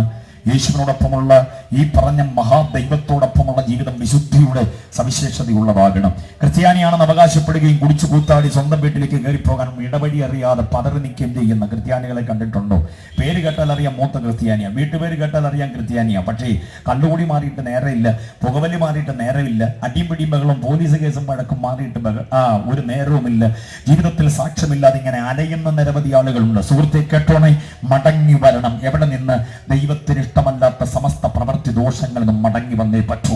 എന്തൊക്കെ ചെയ്താലും, എത്ര കുർബാനകൾ കൊണ്ടാലും, എത്ര ക്ഷേത്ര ദർശനങ്ങൾ നടത്തിയെന്ന് വന്നാലും, എത്രമാത്രം നിസ്കരിച്ചെന്ന് വന്നാലും, എത്രമാത്രം ഉപവസിച്ച് പ്രാർത്ഥിച്ചെന്ന് വന്നാലും, സത്യദൈവമായ പരമ്പൊരുളിന് ഇഷ്ടമല്ലാത്ത അശുദ്ധിയുടെ പ്രവൃത്തികളിൽ നിന്ന് മടങ്ങി വരുന്ന ഒരുവന് മാത്രമേ ദൈവിക അനുഗ്രഹങ്ങളെ ലഭിക്കപ്പെടുകയുള്ളൂ. Price the Lord. ദൈവിക അനുഗ്രഹം എന്നൊക്കെ പറഞ്ഞത് തിന്നാൻ കിട്ടുന്നത്, കൊടുക്കാൻ കിട്ടുന്നത്, കിടക്കാൻ കിട്ടുന്നതുമായിരിക്കുന്ന സൗകര്യങ്ങളെ മാത്രം വിലയിരുത്തിക്കൊണ്ട് ദൈവം എന്നെ അനുഗ്രഹിച്ചെന്നും പറഞ്ഞ് നടക്കല്ലേ. അത് മണ്ടത്തരമാണ്. മനസ്സിലാകുന്നുണ്ടോ? എനിക്ക് നല്ലൊരു വീടുണ്ട്, എനിക്ക് നല്ലൊരു കുടുംബമുണ്ട്, എനിക്ക് ഭൂമിക്ക് ഇഷ്ടം പോലെ ഉണ്ട്, എൻ്റെ തെങ്ങിൽ ഇഷ്ടം പോലെ തേങ്ങയുണ്ട്, മണ്ടരിയൊന്നും ആകുന്നില്ല. എപ്പം നോക്കിയാലും എൻ്റെ പോക്കറ്റിൽ കാശുണ്ട്, എൻ്റെ മൊബൈൽ ഫോൺ എടുത്ത് ഞാൻ പടപടന്ന് 10 നമ്പർ ഡയൽ ചെയ്താൽ മറതലിക്കൽ ഉമ്മൻചാണ്ടി സാറിനെ വരെ എനിക്ക് കിട്ടും. അത്രയ്ക്ക് രാഷ്ട്രീയ പ്രബുദ്ധത എനിക്കുണ്ട്, രാഷ്ട്രീയ സ്വാധീനം എനിക്കുണ്ട്. ഇതൊക്കെ നല്ല കാര്യമാണ്. അപ്പൊ ഇതെല്ലാം കൂടെ കൂട്ടിക്കുണിച്ച് ഹരിച്ച് ചിലർ പറയുന്ന ദൈവം എന്നെ അങ്ങ് അനുഗ്രഹിച്ചിരിക്കുകയെന്ന. സുഹൃത്തെ, ഞാൻ പറയുന്ന ഒരു തത്വം കൂടെ കേട്ടിട്ട് വേണം അത് അംഗീകരിക്കാൻ. നിങ്ങൾക്കറിയാമോ, 95 സങ്കീർത്തനം 10 വാക്യത്തിൽ ബൈബിൾ ഇങ്ങനെ പറയുന്നു, 95:10, 40 ആണ്ട് എനിക്ക് തലമുറയോട് നീരസമുണ്ടായിരുന്നു. 40 ആണ്ട്, 1-2 ദിവസമല്ല, 40 ആണ്ട് എന്ന് പറഞ്ഞാൽ ഇറങ്ങിയ ദിവസം മുതൽ കനാനിൽ ചെന്ന് കയറിയ ദിവസം വരെയുള്ള അത്രയും ദൈർഘ്യമാണ് 40 ആണ്ട്. 40 ആണ്ട് എനിക്ക് തലമുറയോട് നീരസമുണ്ടായിരുന്നു. കേൾക്കണോ ഇനി? അപ്പൊ നീരസമുള്ള ഒരു നേരത്തെ ദൈവം 40 വർഷം നടത്തിയത്. പക്ഷെ ഒറ്റ ദിവസം പോലും അവർക്ക് മന്ന മുടക്കിയില്ല ദൈവം. അറിയാമോ, ഒറ്റ ദിവസം പോലും ദൈവം അവർക്ക് വെള്ളം കൊടുക്കാതിരുന്നില്ല. ഒറ്റ ദിവസം പോലും ദൈവം അവരെ മേഘത്തെ പിൻവിളിച്ചിട്ട് അവരെ വെയിലത്താക്കിയില്ല. ഒറ്റ ദിവസം പോലും അഗ്നിസ്തംഭത്തെ പിൻവിളിച്ചിട്ട് അവരെ ഇരുട്ടിലാക്കിയില്ല. ഒറ്റ ദിവസം പോലും ഒറ്റ രാജാവിന്റെ കയ്യിൽ ദൈവം അവരെ ഏൽപ്പിച്ചില്ല. ഒരു നേരം പോലും അവർക്ക് ബലഹീനത ഉണ്ടായില്ല. ആവർത്തന പുസ്തകം വായിക്കുന്ന ഒരു നായി പോലും അവരുടെ നേരെ കുരച്ചില്ല. ആരെയാ ദൈവം ഇങ്ങനെ നടത്തിയെന്നറിയാമോ? നീരസമുള്ള ജനത്തെ. അപ്പൊ നീരസമുള്ളവനെ കൂടെ ദൈവം ഇത്ര ഗംഭീരമായി നടത്തുമെങ്കിൽ നമ്മൾ ഓർത്തോണം, നമുക്ക് കിട്ടുന്ന ഈ സൗഭാഗ്യങ്ങളെല്ലാം ദൈവത്തിന് പ്രസാദമുള്ളത് കൊണ്ട് കിട്ടുന്നതല്ല. നീരസമുള്ളവർക്ക് ദൈവം വലിക്കണ്ടെന്ന് ദൈവം വെച്ചാൽ അവൻ വലിക്കത്തില്ല. പക്ഷെ അവനും ദൈവം ഓക്സിജൻ കൊടുക്കുന്നുണ്ട്, അവനും കുടിക്കാൻ കൊടുക്കുന്നുണ്ട്. അതുകൊണ്ട് കിട്ടിയ സൗഭാഗ്യങ്ങൾ, കിട്ടിയ ഭൗതിക നന്മകളും ദൈവത്തിന്റെ അനുഗ്രഹമാണെന്ന് പറഞ്ഞ് നടക്കരുത്. എപ്പോഴാണ് ഇത് തിരിച്ചറിയുന്നതെന്നറിയാമോ? കനാനിൽ ചെന്ന് കയറുന്നതിന് മുൻപ് യോർദാൻ ഇപ്പുറം നിന്റെ കുഴിമാടം തീരും. മനസ്സിലാകുന്നുണ്ടോ? ഇതനുഭവിച്ച 40 വർഷം നീരസത്തോടെ ദൈവത്തിൽ നിന്ന് ഈ നന്മകൾ ഏറ്റുവാങ്ങിയവൻ മുഴുവനും യോർദാൻ ഇപ്പുറം വീണും പടഞ്ഞ് തീരേണ്ടി വന്നു. അത് നാം തിരിച്ചറിയണം. ഒടുവിൽ അറിയാം, ദൈവത്തിൽ നിന്ന് ലഭിക്കപ്പെട്ട ഈ നന്മകൾ നമ്മെ അവിടെ കൊണ്ട് എത്തിക്കത്തില്ലെന്നുള്ള വിവരം അവിടെ നമുക്ക് തിരിച്ചറിയാൻ കഴിയും. അതുകൊണ്ട് ഭൗതിക നന്മകൾ ഒത്തിരി വാങ്ങി നരകത്തിലേക്ക് പോകുന്നതിനേക്കാൾ നല്ലത് അല്പം കഷ്ടവും പ്രയാസവുമാണെങ്കിൽ നിത്യതയുടെ സൗഭാഗ്യം അനുഭവിക്കാൻ, വിശുദ്ധിയോടെ ജീവിക്കാൻ കഴിയണം. എത്ര പേർക്ക് മനസ്സിലായി ഞാൻ പറയുന്ന കാര്യങ്ങൾ? ഓക്കെ. അതുകൊണ്ട് ഇവിടെ കാശും പുത്തനും കീശയിൽ കാശിന്റെ കനമുള്ളതൊന്നുമല്ല സൗഭാഗ്യത്തിന്റെ ജീവിതം എന്ന് പറയുന്നത്. ദൈവമായി ഏത് ദൈവം, ഏതെങ്കിലും ഒരു ദൈവമല്ല. ഈ പ്രപഞ്ചത്തെ ഒറ്റ വാക്കുകൊണ്ട് നിർമ്മിച്ചതിനെ നയിക്കുന്ന, അതിനെ നിയോഗിക്കുന്ന സാക്ഷാൽ സൃഷ്ടികർത്താവായ സർവശക്തനായ ദൈവത്തിന്റെ അരികിലേക്ക് വിടേണ്ടതെല്ലാം വിട്ടുകളഞ്ഞിട്ട് അവനെ ആരാധിക്കാൻ അവന്റെ ഒരു ജനം എന്ന നിലയിലല്ല, അവന്റെ മകനായി, അവന്റെ മകളായി മാറാനുള്ള സൗഭാഗ്യം കിട്ടിയാൽ അതാണ് ഏറ്റവും വലുത്. സുവിശേഷത്തിന്റെ സന്ദേശം അത് തന്നെയാണ്. ആദ്യം സുവിശേഷം അറിയിച്ചത് ദൈവം തന്നെയാണ്. ആരോട്? അബ്രഹാമിനോട്. ഗലാത്യലേഖനം 3:17 അങ്ങനെയാ വായിക്കുന്നത്. ദൈവം അബ്രഹാമിനോട് അറിയിച്ച സുവിശേഷം എന്നാ പറഞ്ഞത്. അബ്രഹാമിനോട് ദൈവം സുവിശേഷം അറിയിച്ചു. ആ സുവിശേഷത്തിൽ എന്തായിരുന്നു പ്രത്യേകത? വിട്ടുപോരാനാ പറഞ്ഞത്. വിട്ടുപോരാനാ. അബ്രഹാം വിട്ടുപോന്നു. ഏത്? കൽദായരുടെ മണ്ണ് വിട്ടുപോന്നു. കൽദായരുടെ ഊർ എന്ന സ്ഥലം വിട്ടുപോന്നു. അപ്പനായിരിക്കുന്ന തേരഹ വിഗ്രഹ നിർമ്മിതാവായിരുന്നു. വിവിധ രൂപത്തിലും ഭാവത്തിലും വർണ്ണത്തിലും വലിപ്പത്തിലും വിഗ്രഹങ്ങളെ ഉണ്ടാക്കി വിപണിയിൽ കൊണ്ടുവന്ന് വിലപേശി കാലയാപനം നടത്തുന്ന അപ്പനും മോനും ചെയ്യുന്ന ആ അധമമായിരിക്കുന്ന പ്രവൃത്തി വിട്ടുപോരാൻ പറഞ്ഞു. ആ മണ്ണ് വിട്ടുപോരാൻ പറഞ്ഞു. അവിടുത്തെ കുലദൈവങ്ങളെ വിട്ടുപോരാൻ പറഞ്ഞു. അവിടുത്തെ സകല നേർച്ച കാഴ്ചകളും ആചാരാനുഷ്ഠാനങ്ങളും വിട്ടുപോരാൻ പറഞ്ഞു. അതാണ് ദൈവം അബ്രഹാമിനോട് പറഞ്ഞ സുവിശേഷം വിട്ടുപോരുക. കണ്ടോ, മടങ്ങി വരിക എന്നുള്ളത് ആ സുവിശേഷത്തിന്റെ കാവൽ. അപ്പോൾ ആര് സുവിശേഷം പറഞ്ഞാലും മടങ്ങി പോരേന്ന്. ഇന്ന് പുതിയ കുറെ സുവിശേഷം ഇറങ്ങിയിട്ടുണ്ട്. വന്നില്ലെങ്കിലും കുഴപ്പമില്ല, അവിടെ നിന്നാ മതി, ഞങ്ങൾ അങ്ങോട്ട് വന്ന് അനുഗ്രഹിക്കാന്ന് പറയുന്ന പുള്ളികളുണ്ട്. അത് ദൈവത്തിന്റെ സുവിശേഷമല്ല. മനസ്സിലായോ? നിൽക്കുന്നിടത്ത് തന്നെ നിന്ന് അനുഗ്രഹം പ്രാപിക്കാമെന്ന് പറയുന്നത് ദൈവത്തിന്റെ സുവിശേഷമല്ല. ഇവിടെ കിണറ്റി വീട് കിടന്നാൽ അങ്ങോട്ട് തൊട്ടിക്കകത്ത് കഞ്ഞിയും കറി ഇറക്കി കൊടുക്കുന്നതിനകത്ത് വല്ല കഥയുണ്ടോ? ഈ വീട് കിടക്കുന്നവനെ ആദ്യം നീ വെളിക്കേറ്റ് മേളിക്കേറ്റ് അച്ചായൻ കണ്ടി വീണേ എന്ന് പറഞ്ഞ് ബഹളം ഉണ്ടാക്കി നാട്ടുകാരെല്ലാം കൂടെ കൂടി മറ്റു കാര്യങ്ങളെല്ലാം കൂടെ കൊണ്ടുവന്ന് പുള്ളി പൊക്കാൻ തുടങ്ങുമ്പോൾ അമ്മാമ്മ പറയുക, സാരമില്ല, നിങ്ങളൊക്കെ തിരിച്ചു പോയിക്കോ, അച്ഛനെ അവിടെ സൗകര്യമായിട്ട് കിടക്കാൻ 2 പലക അങ്ങോട്ട് ഇറക്കി കൊടുത്താൽ മതി, അവിടോട്ട് തൊട്ടിയും കയറും സമയാസമയങ്ങളിൽ ഇറക്കി ഞാൻ ഭക്ഷണം കൊടുത്തോളാം, പിന്നെ ഒരു തലേണ ഒരു പായും കൂടെ പലകയുടെ പുറത്ത് ഇട്ട് വിരിച്ച് കിടക്കാൻ വേണ്ടി കൊടുക്കുക. കിണറ്റി കിടക്കുന്നവന് കട്ടിലും പായും ഇറക്കി കൊടുക്കുക, അവന് കഞ്ഞിയും കറി ഇറക്കി കൊടുക്കുക, അവന് വീശാൻ വിശറി ഇറക്കി കൊടുക്കുക. ഇതൊക്കെയാണ് ആധുനിക സുവിശേഷം ചെയ്യുന്നത്. ഞാൻ പറയുന്നു, ദൈവത്തിന്റെ സുവിശേഷം വീണവനെ കയറ്റി അവൻ തിന്മയിലേക്ക് പോയ വഴിയിൽ നിന്ന് മടക്കിക്കൊണ്ട് വന്നിട്ട് അവനെ വിശുദ്ധീകരിച്ച് അവനിൽ ദൈവീകരണം വരുത്തുന്നതാണ് സുവിശേഷം എന്ന് തിരിച്ചറിയണം. അബ്രഹാമിനോട് പറഞ്ഞു, കൽദായരുടെ ഊരിൽ നിന്ന് നിന്നെ അനുഗ്രഹിക്കാമെന്നല്ല, വിട്ടു പോന്നാൽ ഞാൻ നിന്നെ അനുഗ്രഹിക്കാമെന്നാ പറഞ്ഞത്. കൽദായരുടെ മണ്ണിൽ നിന്നുകൊണ്ട് അനുഗ്രഹിക്കപ്പെടാൻ അബ്രഹാം ആഗ്രഹിച്ചില്ല. അബ്രഹാം അതിനെ വിട്ടിട്ട് ഇറങ്ങി പുറപ്പെട്ടു. ദൈവം അവനോട് പറഞ്ഞു, ഞാൻ നിന്നെ അനുഗ്രഹിക്കും. ദൈവം അവനെ അനുഗ്രഹിച്ചു, വലുതാക്കി. Price the Lord. ആദ്യം പറഞ്ഞു, ഞാൻ ഈ ദേശം നിനക്ക് തരാം. ദേശം എന്ന് പറഞ്ഞാൽ 60 മൈൽ കിഴക്ക് പടിഞ്ഞാറ് വീതി, തെക്ക് വടക്ക് 120 മൈൽ. കണ്ടോ, 120 ഭാഗം 60 എന്നുള്ളതായിരിക്കുന്നു ദേശത്തിന്റെ കണക്ക്. ദേശത്തിന്റെ അളവ് അങ്ങനെ 60 മൈൽ കിഴക്ക് പടിഞ്ഞാറ്, തെക്ക് വടക്ക് 120. മനസ്സിലായോ? അതാ ദേശം. ദേശം തരാമെന്ന് പറഞ്ഞാൽ കൊണ്ടുവന്നത്. ദേശം തരാം എന്ന് പറഞ്ഞ് അവനെ കൊണ്ടുവന്നു. ഒടുവിൽ ദൈവത്തിന്റെ കൽപ്പനകളും ചട്ടങ്ങളും വിധികളും പ്രമാണങ്ങൾ കൃത്യതയോടെ അനുസരിച്ച് ആചരിച്ച് ദൈവത്തോടൊപ്പം ഒട്ടി നിൽക്കുന്ന അബ്രഹാമിനെ ഒടുവിൽ വിട്ടുപോയി. ആരാ? ലോകത്തിന്റെ മഹത്വം കണ്ട് ലോകത്തിന്റെ മെച്ചമായ ഇടം തേടി ലോത്ത് വിട്ടുപോയപ്പം അബ്രഹാം ആകപ്പെട്ട വിഷാദനായിട്ട്, സ്വന്തമായിട്ടൊരു മകനില്ല, ഉണ്ടായിരുന്ന സഹോദരപുത്രനും വിട്ടുപോയി, ഇനി എന്താ ചെയ്യും, ഭാവി എങ്ങനെ ആയിരിക്കും, ഞാൻ ഈ കൊണ്ടുവന്നതൊക്കെ ആർക്കാ കൊടുക്കുക എന്നൊക്കെ ഓർത്ത് വിഷാദചിത്തനായി തലയും കുമ്പിട്ടിങ്ങനെ ഇരിക്കുമ്പോൾ തമ്പുരാൻ പറഞ്ഞു, അബ്രഹാമെ തല ഉയർത്തി നീ നോക്കുക, തല ഉയർത്തി നോക്കാൻ പറഞ്ഞു. Price the Lord. അപ്പൊ തല ഉയർത്തി നോക്കാൻ പറഞ്ഞത് തലയും കുനിച്ചിരുന്നു എന്നുള്ളതാണ്. ഇപ്പൊ ചിലപ്പോൾ വിശ്വാസ ജീവിതത്തിൽ തലയും കുനിച്ചിരിക്കേണ്ട ചില ഘട്ടങ്ങൾ ഉണ്ടാകും. ഒട്ടി നിന്നവൻ വിട്ടുപോകുമ്പോഴും കൂടെ നിന്നവൻ പാര വെക്കുമ്പോഴൊക്കെ നമ്മുടെ തല അറിയാതെ കുനിഞ്ഞു പോകും. അപ്പോഴും ഓർത്തോണം ഒരു കാര്യം, അരികിൽ വന്ന് തല ഉയർത്താൻ പറയുന്ന ഒരു ദൈവമുണ്ട്. സ്തോത്രം. അവനാ നിന്നെ വിളിച്ചത്, അവനാ വിളിച്ചത്. കസേരകളിയൊക്കെ ഇതിനകത്തുണ്ടല്ലോ. നമ്മളെ വലിച്ച് താഴെയിടാൻ വേണ്ടി ശ്രമിക്കുന്ന ഒത്തിരി പുള്ളികളുണ്ട്. പക്ഷെ അവരെ ഒന്നും നോക്കരുത്, പ്രതികരിക്കാനൊന്നും നിൽക്കരുത്. ഒരു ശബ്ദം നിന്റെ കാതിൽ കേൾക്കും, തല ഉയർത്തി നോക്കാൻ പറഞ്ഞു. അബ്രഹാം തല ഉയർത്തി നോക്കി. തല ഉയർത്തി തെക്ക് വടക്ക് കിഴക്ക് പടിഞ്ഞാറെല്ലാം നോക്കി കഴിഞ്ഞിട്ട് അബ്രഹാമിന് ദൈവം വാഗ്ദത്തം പുതുക്കി കൊടുക്കുന്നു. ഞാൻ ഭൂമി ഈ ദേശം തരാമെന്നല്ല, ഈ ഭൂമി മൊത്തം ഞാൻ നിനക്ക് സംഭവിക്കുന്നു. ദേശം എന്ന് പറഞ്ഞതിന്റെ അളവ് മനസ്സിലായോ? 120/60 അതാണ് ദേശം. പക്ഷേ ദേശം തരാമെന്നല്ല രണ്ടാമത് പറഞ്ഞത്, ഈ ഭൂമി മുഴുവനും. മനസ്സിലായില്ലേ? ഈ ഭൂമിയുടെ മുഴുവൻ തീരാധാരവും ദൈവം അബ്രഹാമിന് കൊടുത്തിട്ടുണ്ട്, അവന്റെ തലമുറയ്ക്ക് കൊടുത്തിട്ടുണ്ട്. ക്രിസ്തുവിനെ സ്വീകരിക്കുന്നവർ അബ്രഹാമിന്റെ മക്കളാകുന്നു. ക്രിസ്തുവിലൂടെ ആ അവകാശം ദൈവം നമുക്ക് നൽകി തന്നിരിക്കുന്നു. വിശ്വസിക്കുന്നവർക്കാണ് ഞാൻ ദൈവത്തെ സ്തുതിക്കുന്നത്. ഇവൻ അബ്രഹാമിന്റെ മകനാകിയാൽ ഇന്നീ വീടിന് രക്ഷ വന്നു. ക്രിസ്തുവേശുവിലൂടെ ആ സൗഭാഗ്യം നമുക്ക് ലഭിക്കപ്പെട്ടിരിക്കുന്നു തിരിച്ചറിഞ്ഞു. അതുകൊണ്ട് ഞാൻ നിർത്തുന്ന രണ്ടാമത്തെ ചിന്ത, സുവിശേഷം എന്ന് പറയുന്നത് മടങ്ങിവരവിന്റെ സന്ദേശമാണ്. നിൽക്കുന്ന തട്ടകത്തിന്റെ ഗതികേടുകളിൽ നിന്ന് അധമമായത് വിട്ട് ഉത്തമമായതിലേക്ക് ചേക്കേറുവാനുള്ള ശക്തമായ പ്രബോധനമാണ്, സന്ദേശമാണ് സുവിശേഷത്തിലുള്ളത് എന്ന് തിരിച്ചറിഞ്ഞോണം. മടങ്ങി വരാത്തതൊന്നും സുവിശേഷത്തിന്റെ നന്മ അനുഭവിക്കത്തില്ല. വിട്ടുപോരണം. ദൈവഹിതമല്ലാത്തതെല്ലാം വിട്ടുപോരണം. പാരമ്പര്യമായാലും ഏത് തരത്തിലുള്ളതായാലും വേദപുസ്തകം അനുശാസിക്കാത്ത സകല കർമാചാരങ്ങളും വിട്ട്, വിഗ്രഹാരാധന അടക്കമുള്ള സകലതും വിട്ടുപോന്നാൽ അത് അനുഗ്രഹത്തിന്റെ അനുഭവമാകും. അതാണ് സുവിശേഷത്തിന്റെ സന്ദേശം. മനസ്സിലായവർ കർത്താവിനെ സ്തുതിച്ചാട്ടെ. ചില നിമിഷങ്ങളോട് മാത്രം അവശേഷിക്കുമ്പോൾ മൂന്നാമത്തെ ചിന്ത ഞാൻ പറയാം. ദൈവത്തിന്റെ സുവിശേഷത്തിന്റെ സവിശേഷത, ഇതിനകത്തൊരു ശക്തിയുടെ വ്യാപാരമുണ്ട്. റോമാലേഖനം 1:16 ഇങ്ങനെ വായിക്കുന്നു, വിശ്വസിക്കുന്ന ഏവനും അത് ദൈവം ശക്തിയാകുന്നുവല്ലോ. അപ്പൊ സുവിശേഷത്തിന്റെ മൂന്നാമത്തെ സവിശേഷത, ഇതിനകത്തൊരു ദൈവശക്തി ഉണ്ടെന്നുള്ളതാണ്. എത്ര പേര് വിശ്വസിക്കുന്നുണ്ട് ദൈവശക്തിയും? വിശ്വസിക്കുന്നു എന്നല്ല എന്റെ ചോദ്യം, എത്ര പേര് അനുഭവിക്കുന്നുണ്ട് ദൈവശക്തി? വിശ്വസിക്കുന്നവർക്ക് വേണ്ടി വ്യാപരിക്കുന്നവന്റെ ശക്തിയുടെ അളവറ്റ വലിപ്പം. സുവിശേഷം വിശ്വസിക്കുന്നവരിൽ ഒരു ശക്തി വ്യാപരിക്കും. ആ ശക്തി എന്ന് പറയുന്ന ആഹാരത്തിന്റെ പോഷകമൂല്യത്തിന്റെ ശക്തിയല്ല. ഈ ശക്തി എന്ന് പറയുന്നത് വിശ്വസിക്കുന്നവർക്ക് വേണ്ടി വ്യാപരിക്കുന്നവന്റെ ശക്തിയുടെ അളവറ്റ വലിപ്പമായ ഒന്നാണ്. എഫെസ്യലേഖനം 6:10 പറയുന്ന അമിത ബലം. മനസ്സിലാകുന്നുണ്ടോ? സകലത് നമ്മെ കൊണ്ട് ചെയ്യിക്കുവാൻ കഴിയുന്ന അവന്റെ ശക്തിയുടെ വ്യാപാരം. ഫിലിപ്പിയർ 4:13 പറയുന്ന അങ്ങനെ ശക്തിയെ കുറിച്ച് നിരവധി വാക്യങ്ങളുണ്ട്. ഇത് നമ്മിൽ വ്യാപരിക്കുന്നു. സുഹൃത്തെ, സുവിശേഷം വിശ്വസിക്കാമെങ്കിൽ സകല പ്രതിലോമ ശക്തിയോട് ചെറുത്തു നിൽക്കുവാനുള്ള ശക്തി ദൈവം നിന്റെ ഉള്ളിലേക്ക് വ്യാപരിപ്പിക്കും. Price the Lord. അന്ധകാര ശക്തിയോട് ചെറുത്തു നിൽക്കുവാൻ നീ ആരെയും വാടകയ്ക്ക് എടുക്കേണ്ട കാര്യമൊന്നുമില്ല. അയ്യോ ദൈവദാസനെ വന്ന് ഞങ്ങൾക്ക് വേണ്ടി കുത്തിയിരുന്നെന്ന് പ്രാർത്ഥിക്കണമെന്ന് വേറെ ആരെയും നീ വാടകയ്ക്ക് എടുക്കണ്ട. നീ മുട്ടുകുത്ത്.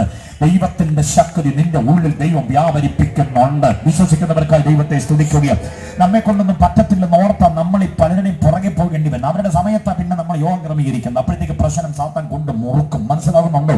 നീ ഒറ്റയ്ക്ക് മുട്ടുകുത്ത് ദൈവസന്നിധിയിലേക്ക് ഈ ശക്തിയുടെ വ്യാപാരത്തെ അതിനെ അനുഭവിച്ചറിഞ്ഞുകൊണ്ട് ഈ ദുഷ്ട വ്യാപാരത്തോടെ പണപുരുതം നിൽക്കുന്നതിന് വീട്ടിനകത്തൊരു ആത്മീയ വിടുതലിന്റെ ശുശ്രൂഷ ദൈവം നിന്നെ കൊണ്ട് ചെയ്യിക്കാനിടയാകും. ചില പോരുകളുടെ നേരെ പതർ നിൽക്കാതെ ശക്തമായി ചെറുത്തു നിൽക്കുവാനുള്ള കരുത്ത് പ്രാപിച്ചോണം. കാരണം സുവിശേഷം വിശ്വസിക്കുന്നവരുടെ ശക്തി വ്യാപരിക്കുന്നുണ്ട്. അത് വെറുതെ അന്യഭാഷ പറയാൻ വേണ്ടി മാത്രമുള്ള ശക്തിയല്ല, അന്ധകാരത്തോട് പോരാടാൻ വേണ്ടിയുള്ള ശക്തിയാണ്. Price the Lord. ഓ, നിങ്ങൾക്കറിയാമോ, സുവിശേഷം വാഹിയായിരിക്കുന്ന പൗലോസ് ഒരു മന്ത്രവാദിയുടെ നേരെ വിരൽ ചൂണ്ടിക്കൊണ്ട്, സകല കപടവും ധൃത്തും നിറഞ്ഞവനെ, പിശാചിന്റെ മകനെ, സർവനീതിയുടെയും ശത്രുവേ, ദൈവത്തിന്റെ പ്രവൃത്തികളെ മറിക്കുന്നത് മതിയാക്കയില്ലയോ, അടങ്ങ് യേശുവിന്റെ നാമത്തിൽ എന്ന ഒറ്റ വാചകം പറഞ്ഞപ്പോഴത്തേക്കും എന്റെ കണ്ണിന്റെ ഫിലമെന്റ് അടിച്ചു പോയി. അറിയാമോ, അവൻ മൂക്കുകുത്തി തറ വീണു. വായിച്ചു നോക്കണം വീട്ടിൽ ചെന്ന്. അപ്പോസ്തലപ്രവൃത്തി 13-ാം അധ്യായം 6-8 വാക്യം. അവന്റെ പേര് ബർ യേശു എന്നാണ്. സെർഗ്യോസ് പൗലോസ് എന്ന ഗവർണറുടെ അസിസ്റ്റന്റ് സെക്രട്ടറിയാണ് പുള്ളി. മനസ്സിലാകുന്നുണ്ടോ? പ്രൈവറ്റ് സെക്രട്ടറിയാണ് ഇവൻ. ഈ ഗവർണർ മാനസാന്തരപ്പെട്ട് വിശ്വാസത്തിലേക്ക് വരാൻ തുടങ്ങുമ്പോൾ ഇവൻ കയറി ബ്ലോക്ക് ചെയ്തപ്പോൾ ആത്മപൂർണനായി പൗലോസ് ഒരൊറ്റ ശാസനം ശാസിച്ചതാണ്. അത് പൗലോസിൽ മാത്രമല്ല, സുവിശേഷം വിശ്വസിക്കുന്നവന്റെ ഉള്ളിൽ വ്യാപരിക്കുന്ന ഒരു ശക്തിയുണ്ട്. അത് നമുക്കും ചെയ്യാവുന്നതാണ്. വിശ്വാസത്തോടെ ഏറ്റെടുക്കുന്നവർക്കായി ഞാൻ ദൈവത്തെ സ്തുതിക്കുകയാണ്. നിന്നെ പറത്തിക്കളയുമെന്നും ഇത്ര ദിവസത്തിനകത്ത് നിന്നെ പാക്കപ്പ് ചെയ്യുമെന്നും നിന്റെ നന്മ മുടക്കിക്കളയുമെന്നൊക്കെ വാദമുന്നയിക്കുന്നവന്റെ മുഖത്ത് നോക്കി പറയണം, എന്റെ ഉള്ളിൽ വ്യാപരിക്കുന്ന ശക്തി എന്റേതല്ല, എനിക്കത് ദാനമായി നൽകിയ ദൈവകൃപയുടെ വ്യാപാര ശക്തിയാണ്. ഉയർത്തി നിർത്തിയിരിക്കുന്ന ഏത് പോരാട്ടങ്ങളും ഏത് കോട്ടകൊത്തളങ്ങളെയും കണ്ടുകൊണ്ട് നിന്നെ ഭയപ്പെടുത്താൻ ശ്രമിക്കുമ്പോൾ അതിനെ ഭയപ്പെട്ട് പുറകോട്ട് മാറുകയല്ല. ഈ ശക്തിയുടെ വ്യാപാരത്താൽ ഒരു വിജയം നേടിയെടുക്കുവാൻ ആഗ്രഹിക്കുന്നവർ എത്ര പേരുണ്ട്? കരങ്ങളടിച്ച് കർത്താവിനെ ആരാധിച്ച് ഒരു ശക്തിയുടെ വ്യാപാരം കൂടാരങ്ങളിൽ. ഓ ഹല്ലേലൂയ. അപ്പൊ സുവിശേഷത്തിൽ ഒരു ശക്തിയുടെ വ്യാപാരമുണ്ട്. അത് ദൈവശക്തിയുടെ വ്യാപാരമാണ്. ഏറ്റെടുത്തോണം. അത് എന്നെ കേൾക്കുന്ന മാന്യ സുഹൃത്തുക്കളെ വിട്ടുപോരണമെന്ന് ആഗ്രഹമുണ്ട്. പക്ഷെ വീട്ടുകാരെ ഭയന്ന്, നാട്ടുകാരെ ഭയന്ന്, കുടുംബക്കാരെ ഭയന്ന്, കൂട്ടുകാരെ ഭയന്നൊക്കെ പുറകോട്ട് മാറുന്ന ചില പുള്ളികളുണ്ട്. പക്ഷെ സുവിശേഷം വിശ്വസിക്കുമ്പോൾ ചെറുത്തു നിൽക്കുവാൻ ശക്തി ദൈവം എന്റെ ഉള്ളിൽ തരും. എന്തിന് പടഞ്ഞു വീണ് മരിക്കാൻ പോലും ഒരു ശക്തി അനിവാര്യമാണ്. മനസ്സിലാകുന്നുണ്ടോ? അതുപോലും ഈ ശക്തിയാൽ സാധ്യമാകുന്ന കാര്യമാണ്. ഹല്ലേലൂയ. അപ്പൊ സുവിശേഷത്തിൽ ശക്തിയുണ്ട്. വിശ്വസിക്കുന്ന ഏവനും അത് എന്തുവാകുന്നുവെന്ന് ദൈവം ശക്തിയാകുന്നു. അവസാനത്തെ ആശയത്തിലേക്ക് വന്നിട്ട് ഞാൻ എൻ്റെ വാക്കുകൾ അവസാനിപ്പിക്കട്ടെ. പ്രഥമ രാത്രി നീണ്ടുപോയാൽ അടുത്ത രാത്രിയിൽ അത് ബാധിക്കും. അതുകൊണ്ട് ഞാൻ അവസാനിപ്പിക്കാം. സുവിശേഷത്തിൻ്റെ സവിശേഷത നാലാമത്തേത് എന്ന് പറയുന്നത് സുവിശേഷത്തിൻ്റെ ഭാവി പ്രത്യാശ. എന്താ സുവിശേഷത്തിന്റെ ഭാവി പ്രത്യാശ എന്ന് പറയുന്നതിന് മുമ്പ് വായിച്ച വാക്യത്തിൽ സുവിശേഷം അനുസരിക്കാത്തവന്റെ ഭാവി എന്താകും എന്ന് പറയാം. സുവിശേഷം വിശ്വസിക്കാത്തവന്റെ ഭാവി, സുവിശേഷം അനുസരിക്കാത്തവന്റെ ഭാവി. ചങ്കുപൊട്ടി സുവിശേഷം പാട്ടുപാടി കേൾപ്പിച്ചാലും പ്രസംഗിച്ച് കേൾപ്പിച്ചാലും ഇതൊക്കെ മതപരിവർത്തനത്തിന് വേണ്ടിയാണെന്ന് പറഞ്ഞ് വെറുതെ ഇതിനെ വികലമാക്കി കളയുന്ന സുഹൃത്തെ, ഈ വാക്യം കൂടെ കേൾക്കണം. 2 തെസ്സലോനിക്ക ലേഖനം 1-ാം അധ്യായം 10-ാമത് വാക്യം. സുവിശേഷം അനുസരിക്കാത്തവന്റെ ഭാവി അവിടെയാ പറയുന്നത്. 2 തെസ്സലോനിക്ക 1:10 പറയുന്നു. 9-ാം വാക്യത്തിന്റെ അവസാന ഭാഗം ഇങ്ങനെ പറയുന്നു: വിശ്വസിക്കുന്നവരിൽ അതിശയ വിഷയമാകേണ്ടതിന് കർത്താവ് വരുമ്പോൾ. ഉണ്ടോ? വിശ്വസിക്കുന്ന നമ്മിൽ അതിശയ വിഷയമാകാൻ കർത്താവ് മടങ്ങി വരും. ആ മടങ്ങി വരുമ്പോൾ സുവിശേഷം അനുസരിക്കാത്തവർ അവന്റെ സന്നിധാനവും വല്ലഭത്വത്തോടുകൂടിയ മഹത്വവും വിട്ടകന്ന് നിത്യനാശം എന്ന ശിക്ഷാവിധി അനുഭവിക്കും. ഉത്തരം പറഞ്ഞില്ലല്ലോ ആര്? നിത്യനാശം എന്ന ശിക്ഷാവധിയിലേക്ക് നിബദിക്കും. ആരാ? സുവിശേഷം അനുസരിക്കാത്തവർ. ഏത് സുവിശേഷം? ദൈവത്തിന്റെ സുവിശേഷം അനുസരിക്കാത്തവർ. ക്രിസ്തു ആളത്വമായ മടങ്ങി വരണമെന്ന അനുഗ്രഹീത സന്ദേശം ഉൾക്കൊണ്ടിട്ടുള്ളതായ സുവിശേഷം അനുസരിക്കാത്ത ആളുകൾ, ദൈവശക്തി വ്യാപരിക്കുന്ന സുവിശേഷം അനുസരിക്കാത്തവൻ ആരായാലും, ഉന്നത കുലജാതനോ നീലകുലജാതനോ, സവർണനോ അവർണനോ, വിദ്യാസമ്പന്നനോ വിദ്യാവിഹീനനോ, വെളുത്തവനോ കറുത്തവനോ, ആഫ്രിക്കക്കാരനോ അങ്ങ് അമേരിക്കക്കാരനോ, ഇന്തോനേഷ്യക്കാരനോ ഇന്ത്യക്കാരനോ, അതൊന്നും ഇവിടെ വിഷയമല്ല. മനുഷ്യനാണോ? സുവിശേഷം അനുസരിച്ചില്ലെങ്കിൽ കർത്താവിന്റെ സന്നിധാനവും അവന്റെ വല്ലഭത്വത്തോടു കൂടിയ മഹത്വവും വിട്ടകന്ന് നിത്യനാശം എന്ന ശിക്ഷാവിധി അനുഭവിക്കേണ്ടി വരും എന്ന് കർത്താവിന്റെ വരവിന് ശേഷം. Price the Lord. കർത്താവിന്റെ വരവിൽ സുവിശേഷം വിശ്വസിച്ച സകല ആളുകളുടെയും ഭാവി പ്രത്യാശ പൂവണിയും.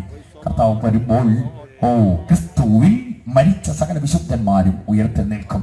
ജീവനോടെ ശേഷിക്കുന്ന നാം അവനോടൊപ്പം രൂപാന്തരപ്പെടും. അതാ സുവിശേഷം വിശ്വസിച്ചവന്റെ ഭാവി. എത്ര പേർക്ക് ആ ഭാവി പ്രത്യാശയുണ്ട്? അവർ കരങ്ങൾ ഉയർത്തി കർത്താവിനെ സ്തുതിച്ചാട്ടെ. 2 കാര്യമാണ് നമുക്ക് സംഭവിക്കാൻ പോകുന്നു. ഒന്ന്, നാം നമ്മുടെ സ്വാഭാവിക മരണം കർത്താവിന്റെ വരവിന് മുമ്പേ ഉണ്ടായിപ്പോയാൽ പ്രൈസ് ദി ലോർഡ് നാം ഉയർത്തെഴുന്നേൽക്കുന്നവരുടെ കൂട്ടത്തിലായിരിക്കും. പുനരുത്ഥാനം പ്രാപിക്കും. അതല്ല, നമ്മൾ ജീവനോട് ഇരിക്കുമ്പോൾ നമ്മുടെ കർത്താവ് കാഹളനാദവുമായി വരികയാണെങ്കിൽ നാം രൂപാന്തരപ്പെടുന്നവരായിരിക്കും. ഈ 2 പ്രത്യാശയിൽ ജീവിച്ചോണം നമ്മൾ ഓരോരുത്തരും. Price the Lord. വാങ്ങാമുറി സ്വദേശികൾ കേൾക്കാൻ വേണ്ടി ഞാൻ പറയാം, എന്റെ ശ്രോതാക്കൾ തിരിച്ചറിയാൻ വേണ്ടി ഞാൻ പറയാം. ദൈവത്തിന്റെ സത്യസുവിശേഷത്തിൽ വിശ്വസിക്കുന്ന ദൈവമക്കൾ പുനർജന്മത്തിൽ വിശ്വസിക്കുന്നവരല്ല, പകരം പുനരുദ്ധാനത്തിൽ വിശ്വസിക്കുന്നവരാ. വാചകം മനസ്സിലായു? പുനർജന്മത്തിലല്ല നാം വിശ്വസിക്കുന്നത്. സുവിശേഷം വിശ്വസിക്കുന്നവൻ പുനർജന്മത്തിലല്ല വിശ്വസിക്കുന്നത്, പുനരുദ്ധാനത്തിലാണ് വിശ്വസിക്കുന്നത്. വ്യത്യാസം മനസ്സിലായവർക്കായി ദൈവത്തെ സ്തുതിക്കുന്നു. മനുഷ്യജന്മമാണ് ഏറ്റവും നല്ല ജന്മം, ഉത്തമമായ ജന്മം, ഉദാത്ത ജന്മം. ഈ ജന്മത്തിൽ മോക്ഷം പ്രാപിച്ചില്ല, പിന്നെ വേറെ എന്തുമായിട്ട് ജനിച്ചാലും മോക്ഷം പ്രാപിക്കത്തില്ല. ഇവിടെ ഏത് മൃഗമായിട്ട്, ഏത് പ്രാണിയായി, ഏത് പക്ഷിയായിട്ട് ജനിച്ചാലും മോക്ഷം പ്രാപിക്കത്തില്ല. കാരണം അതിലൊക്കെ ഉദാത്തവും ഉത്കൃഷ്ടവുമായ ജന്മമാണ് മനുഷ്യജന്മം. മനുഷ്യജന്മത്തിന്റെ പ്രത്യേകത എന്താ? വിവരവും വിദ്യാഭ്യാസവും ഉണ്ടല്ലോ. അതാണ് മനുഷ്യജന്മത്തിന്റെ ഏറ്റവും വലിയ പ്രത്യേകത. അമ്മയെ അറിയാമല്ലോ, പെങ്ങളെ അറിയാമല്ലോ, ആങ്ങളെ അറിയാമല്ലോ, മച്ചാനെ മച്ചമ്പിയെ മൈനെ അറിയാമല്ലോ. തിരിച്ചറിയത്തില്ലേ? അറിയാം. ഈ അറിവ് മൃഗങ്ങൾക്കൊന്നുമില്ല. അറിയാമോ?